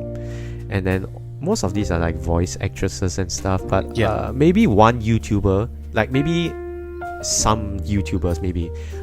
First of all would be a Project Sekai YouTuber named It's Jotted. I kind of watch her content a lot because she has a lot of like gachapus and stuff, and she loves to make a lot of comedy shit. So like I would really love to have a sit down talk with her and stuff, you know. Okay. And actually, I don't even know. Okay, Pro ZD. Okay, yeah, Pro ZD. I would like to have him as a guest also, but you know, Yeah, just he's to a talk very, about like, anything like games interesting and stuff. I agree. Pro ZD is a very funny person too, so Yeah. it's like, you know, it would be a good thing to like see him and stuff. The third person I would like, I mean, not a very famous opinion, and something that I don't like. It's not like at the top of my list that I want to like invite, but for maybe, you know, just a bit, I kind of want to invite Rin Taicho. I know. You know, because they have a love life past too, you know, and it'd be fun to talk to them at the same time. So it's like, you know, but of course it's not like, you know, not say that I don't invite them. It's just they are not at the top of my list. So that's like top and that kind of stuff. Like, you know, but at least if they allow it, then I don't mind sitting down with them to talk about anything, really anything. Doesn't have to be like love life at all. So Yeah. you know, like what we are doing right now, we're not talking about like a lot of love life stuff. We also talk about the rest of the stuff. So you know, actually, I cannot think of any other people. Maybe other than that, I would really welcome just anyone, honestly. Like anyone who wants to be a part of conversation here and there. You know, anyone who wants to like. I mean, of course, there'll be people who don't join because they don't really like talking into a mic and then like having this podcast online, that kind of stuff. Like they don't want their voice to be heard. Yeah. And I kind of understand that too also. So you know, I'm not really forcing them. So it's just like, you know, I don't mind anyone, honestly. So that's why I don't mind anyone, because the fact that if someone wants to come to my podcast to talk and they're like, you know, it's good enough that, you know, they pick up the courage to like want to talk and stuff. Because, you know, getting in front of a microphone and speaking to a, like, you know, podcast usually you're not speaking to anyone else but the host or the guest, but then it sometimes feels like you're speaking to an audience because people are going to hear this anyways, right? So you know, the fact that if people have the courage to come up and speak for the podcast, and I mean, I'm good with that, man. I'm good with that, man. We can do a session and stuff, like, you know, Moss, the Eat Nestle guy. Oh yeah. Yeah, basically, the Nestle guy, basically. Like, he usually don't talk a lot on voice also, but for the podcast, he did come onto the podcast and talk about stuff with us, like with me. So it's like, you know, I accepted it because, like, you know, he usually don't talk a lot. Like, he talks a lot in like channels, but he don't talk a lot in voice. So it's like a very rare opportunity to see stuff. So I was like, you know what, I'll take it, you know. And he did give a good conversation, so I'll give him that for that. So it's like anybody is possible, but dream guests, you know. Like, if I really can get them, then of course I'll be as happy as it is, you know. It'll be good. Some more, yeah, you know. And one more thing I would like to add, like all those maybe you know, Bandori have some, like, you know, Bandori the game have like some tiers, like they always there's some people who tier a lot for the events, right? You know, I also like to speak to them, like have a podcast with them, sit down and speak to them. And also there was this Bang Dream guy that used to do a podcast. He was, I don't know what's his name. I mean, I know his name, I don't know how to pronounce it. It was like Sibylos. I forgot. It's a SB something. But yeah, I would also like to have him. So like, it's a lot of people that I would like to have, because considering my podcast is actually quite small, so I'll be surprised if actually someone notices it, you know, and like someone notices it and decide like, oh, I want to be a guest. You know, then I would accept that like happily, for sure. Okay. So, if anyone in the audience is listening, you can be on this podcast too. Hell yeah. Hell yeah. Moving on to the next question though. What is one trash anime that you like? Damn. I don't have a trash anime I like, because anime, when the anime is trash, is trash. I would never like the trash anime. Really? You don't Like, have any like? I've never been through. Yeah, I don't have like any anime that's like really fucking horrible, like stench horrible, that I really love the characters in there. There isn't, honestly. Like now that I think about it, there isn't. Yeah, there just isn't. I guess, yeah. Because I would Like, I always all the characters. sorry. What do you say? I was saying how I always assume people always had like an anime. It's like it's so bad that it's good, or it's like it's so bad that it's enjoyable. I don't think anime for me has this kind of stuff. Anime is either you're enjoying it, you're being neutral, or you just fucking despise it. That's pretty much it. And I mean, one trash anime that I like trashing on is the Kizuna Ai anime. Oh yeah. Wow, that shit was god horrible. That shit, I didn't know why you got a second season anyway. What the They fuck? got a second season? Yeah, bro. No, I'm a big fan of Kizuna Ai, okay? She was the very first VTuber I watched. And, you know, she had an anime. Like, you know, she went to sleep for like 2-3 years. Yeah. And I was like, oh, I was quite sad. Because Kizuna Ai is one of my favorite VTubers of all time. And she recently came back, which was a very good blessing, honestly. Her songs are lit. But back to the topic. While she was asleep, she had an anime. I still remember the name called Kizuna no Adele. And I was like, you know what? It has Kizuna Ai in it. And it has some characters in it. Oh, why not? I tried watching it. I watched the first episode, it was boring. I watched the second episode, I fell asleep. I was like, damn. Yeah, bro, I was like, bro, you're so fucking boring, bro. It was so bad. And then, okay, I was like, I should give this thing a chance. I watched episode 3 and I fell asleep. Oh my god. Bro. Bro, I was like, okay, I gotta stop sleeping on this anime, right? I gotta give it a valid criticism. I watched the fourth episode and I slept. Oh my. Yeah. In the midst of it. Don't continue with that. That's just torture. Yeah, it was absolutely bad. Like, I didn't know how I fell asleep. It wasn't because of the things I did in the morning, probably. Then I went to watch, and then all of a sudden I just fell asleep. Like, there ain't no way I've seen the anime as bad as that. Like, heck, even School Days wasn't even as bad as that. And School Days was a trash anime that is shit in its own way. But not even School Days was as bad as that shit. At least School Days had some interesting parts to see.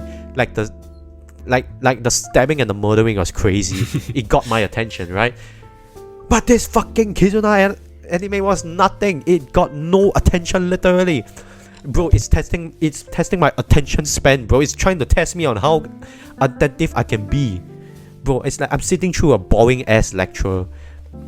But they're telling me what VTuber is, how to record a video, and then when the person records the video, or like the main character records a video, she does the most boring shit ever. Like, bro, I had more fun playing a yo-yo. I have more fun kissing the floor. I have more fun doing push-ups for punishment than doing fucking watching this. Like, what the fuck is this even? I don't understand, bro. Like, wow, I've never seen an anime so boring. I fell asleep. Like, this was one of the first few shit I fell asleep on. That's to say something, man. Yeah, when like an anime is boring, that's when you know it's really bad. Because if it's like just stupid, at least it's entertaining. But when it's boring, that's just like so sad. Yeah, bro, it's like Aqours' second season is a bit boring, but it's not boring to the point where, you know, I would sleep over the episode, because I won't. But this is too much, man. This is way too much for me, man. Like, bro, I'm watching a fucking kindergarten, probably a nursery shit right in front of my ass, bro. And I'm like, bro, I know all of this. Why are you yapping to me about what the fuck is a fucking VTuber, bro? Does it look like I'm stupid? Does it look like I'm tree? No. So why the fuck are you explaining to me that in the most boring way possible? And then you got the most boring character possible. The main character is boring. That's how bad it was. And bro, the villain is even boring. Wow. You're a surprise. Yikes, everything about this shit is boring. There's no redeeming factor on it. The only redeeming factor for me was that Kizuna Ai sing the opening song. That was it. That was it. Wow, the only good thing was the opening. That's unfortunate. Yeah, bro. I think if you really want to watch it, don't watch it. I mean, if you want to torture yourself for it, I mean, go ahead, fine. You can make it like how Kizuna no Adult is the worst anime possible ever in this world to see. Well, because it's just boring trash. Yeah, I give you a good video idea. You could go and make that shit right now. I'm not making that shit because that shit too boring. By the time I make that video, it'll be like 10 years later where I finally gain consciousness of this, and I'm like, oh, okay, yeah, let's make a plot for that. I probably wouldn't make a video for this at all. I'll keep that in mind, actually. Yeah, I'm sorry. Yeah, I'm sorry I went on a big ass tangent, but it's just boring anime. Alright, next question. Oh, yeah, next question. This is our last question. What video game do you have the most hours in? Wow. It depends. Do you talk about console or you talk about mobile? Just any game. Or you talk about genre? Any game. Actually, I have no idea, to be honest. I know contribute most of it to be the mobile games. So number one, it will either be Bandori, the game, or Ursulane. Yeah, I'm surprised it's mobile games. Yeah, because I don't play a lot of console games. I'm not really interested in console games until like recently, maybe, but not even so. Because I know I'm still playing Cyberpunk 2077. I know that's a fucking old game. That's like, Jesus Christ, no. Have you been under a rock this whole fucking time? Cyberpunk's been out like 5 years ago. The fuck you playing that now for, right? But I just started playing it, and it's pretty fun and stuff. I know I missed the hype. Where everybody was shitting about the game, like, oh, the game is not working well on the console and stuff. Like that was the kind of time. But I recently got to play that console game.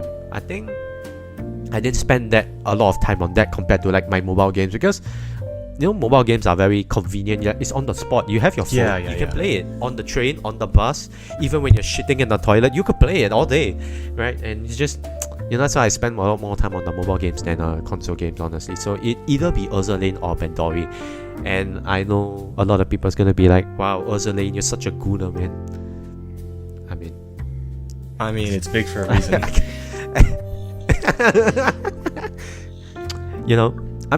Ursulane is Ursulane because I played it because of my friends played it too, and I wanted to join it with my friends, so I decided to play Ursulane at the same time. But now, between me and my friends, I'm the only surviving player. Wow. Yeah, and I'm not even like touching Ursulane like that often anymore, because it really gets very repetitive and boring at this point. Like I really cannot like. I mean, it's a point that it doesn't get any more stale than ever. That happens with a lot playing of more mobile Bandori games. than ever. Yeah, but now I play more Bandori, so I like music rhythm games. So of course you will see me play Love Live All Stars, Love Live Civ. I played Civ 2 also. Then I played Bandori, Project Sekai. Yeah, and you can see I played all the anime rhythm games, guys. Yeah, but then you will be asking me like, where's Citus? Or where the fuck is the other mobile games that have actual rhythm but they're not anime? And to that I say, well, I don't give a fuck about that, man. I just want to play my anime girl games, man. So they're like all like anime related games, except for I guess Cyberpunk. Yeah. I mean, no, not the console games, like the mobile games at least, for the rhythm part. Yeah. Kind of same. Yeah, because like in console I also play like Mortal Kombat 11, and on like I also play Mortal Kombat on my mobile phone, so it's like I also have Injustice. I played Injustice before. I've played Driver San Francisco before, if you ever heard of that game. Oh yeah, I saw like a video essay on that. Yeah, Nick Robinson, right? Yeah. The fun fact about this game, I didn't know that he did a video at first. Like I bought the game when I was very young. Like my mom bought for me. She was like, "Oh, you love racing. You'll confirm love this." Because I used to play like Osphalt 8, Real Racing, that kind of shit. My mom's like, "You love racing. Take this, Driver San Francisco." And I was like, "What the fuck is this?" And I played it and I got addicted to that shit. It was so nice. It was so fun. It was a fresh air of racing and shifting around. It was so good. Like Nick Robinson does a video on this. He says the video game is quite good. It is good. It is fucking amazing. And I'm so surprised they remove it from their stores like Ubisoft, because they are fucking useless company. You removing good games from the store and putting like shitty ass ones on their store, which is fucking stupid. Driver San Francisco was like it's like one of the best racing games ever to exist. And if you could ever get your hands on that game, if you could ever play that game, it is freaking amazing. Like, I assure you, you will enjoy the game as much as I did, because I really enjoyed the game. And I'm sure you know YouTube, and a lot of people talked about this game, and a lot of people talk a lot of praises about this game. They sing praises about it, and it's not false. It is freaking amazing. Like, from my recommendation, this is a very good video game to play, to get racing on. So yeah.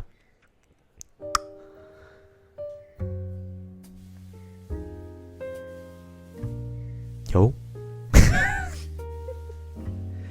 Bro, where do you go? Do you mute your mic or something?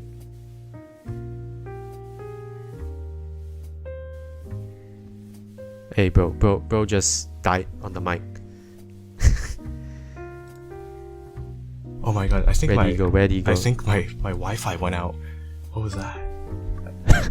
Holy shit, no wonder you're like, I was like, hey, hello, I'm hey, so hey. sorry. No.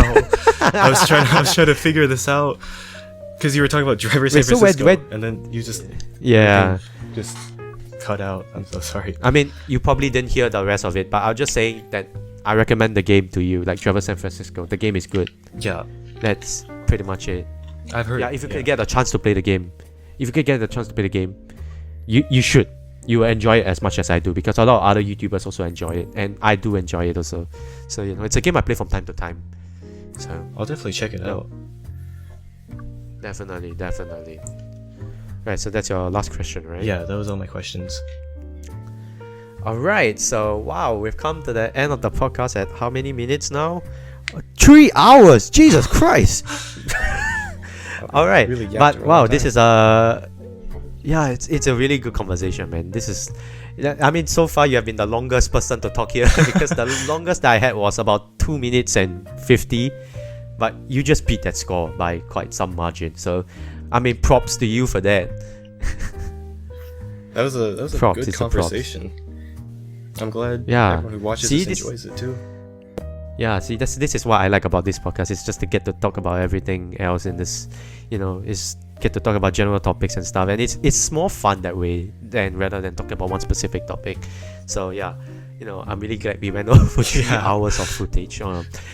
Now it's gonna be a pain for me to edit that shit all in there. Oh no. Yeah, it's fine. We'll get there eventually. I'll edit that thing. But once again, you know, thank you for taking the time out of your schedule to come and podcast with me. It's been a very fun talking session here, you know. Yeah, thank you for having me on. It's an honor to be on here. Yeah, even though you're the bigger YouTuber here.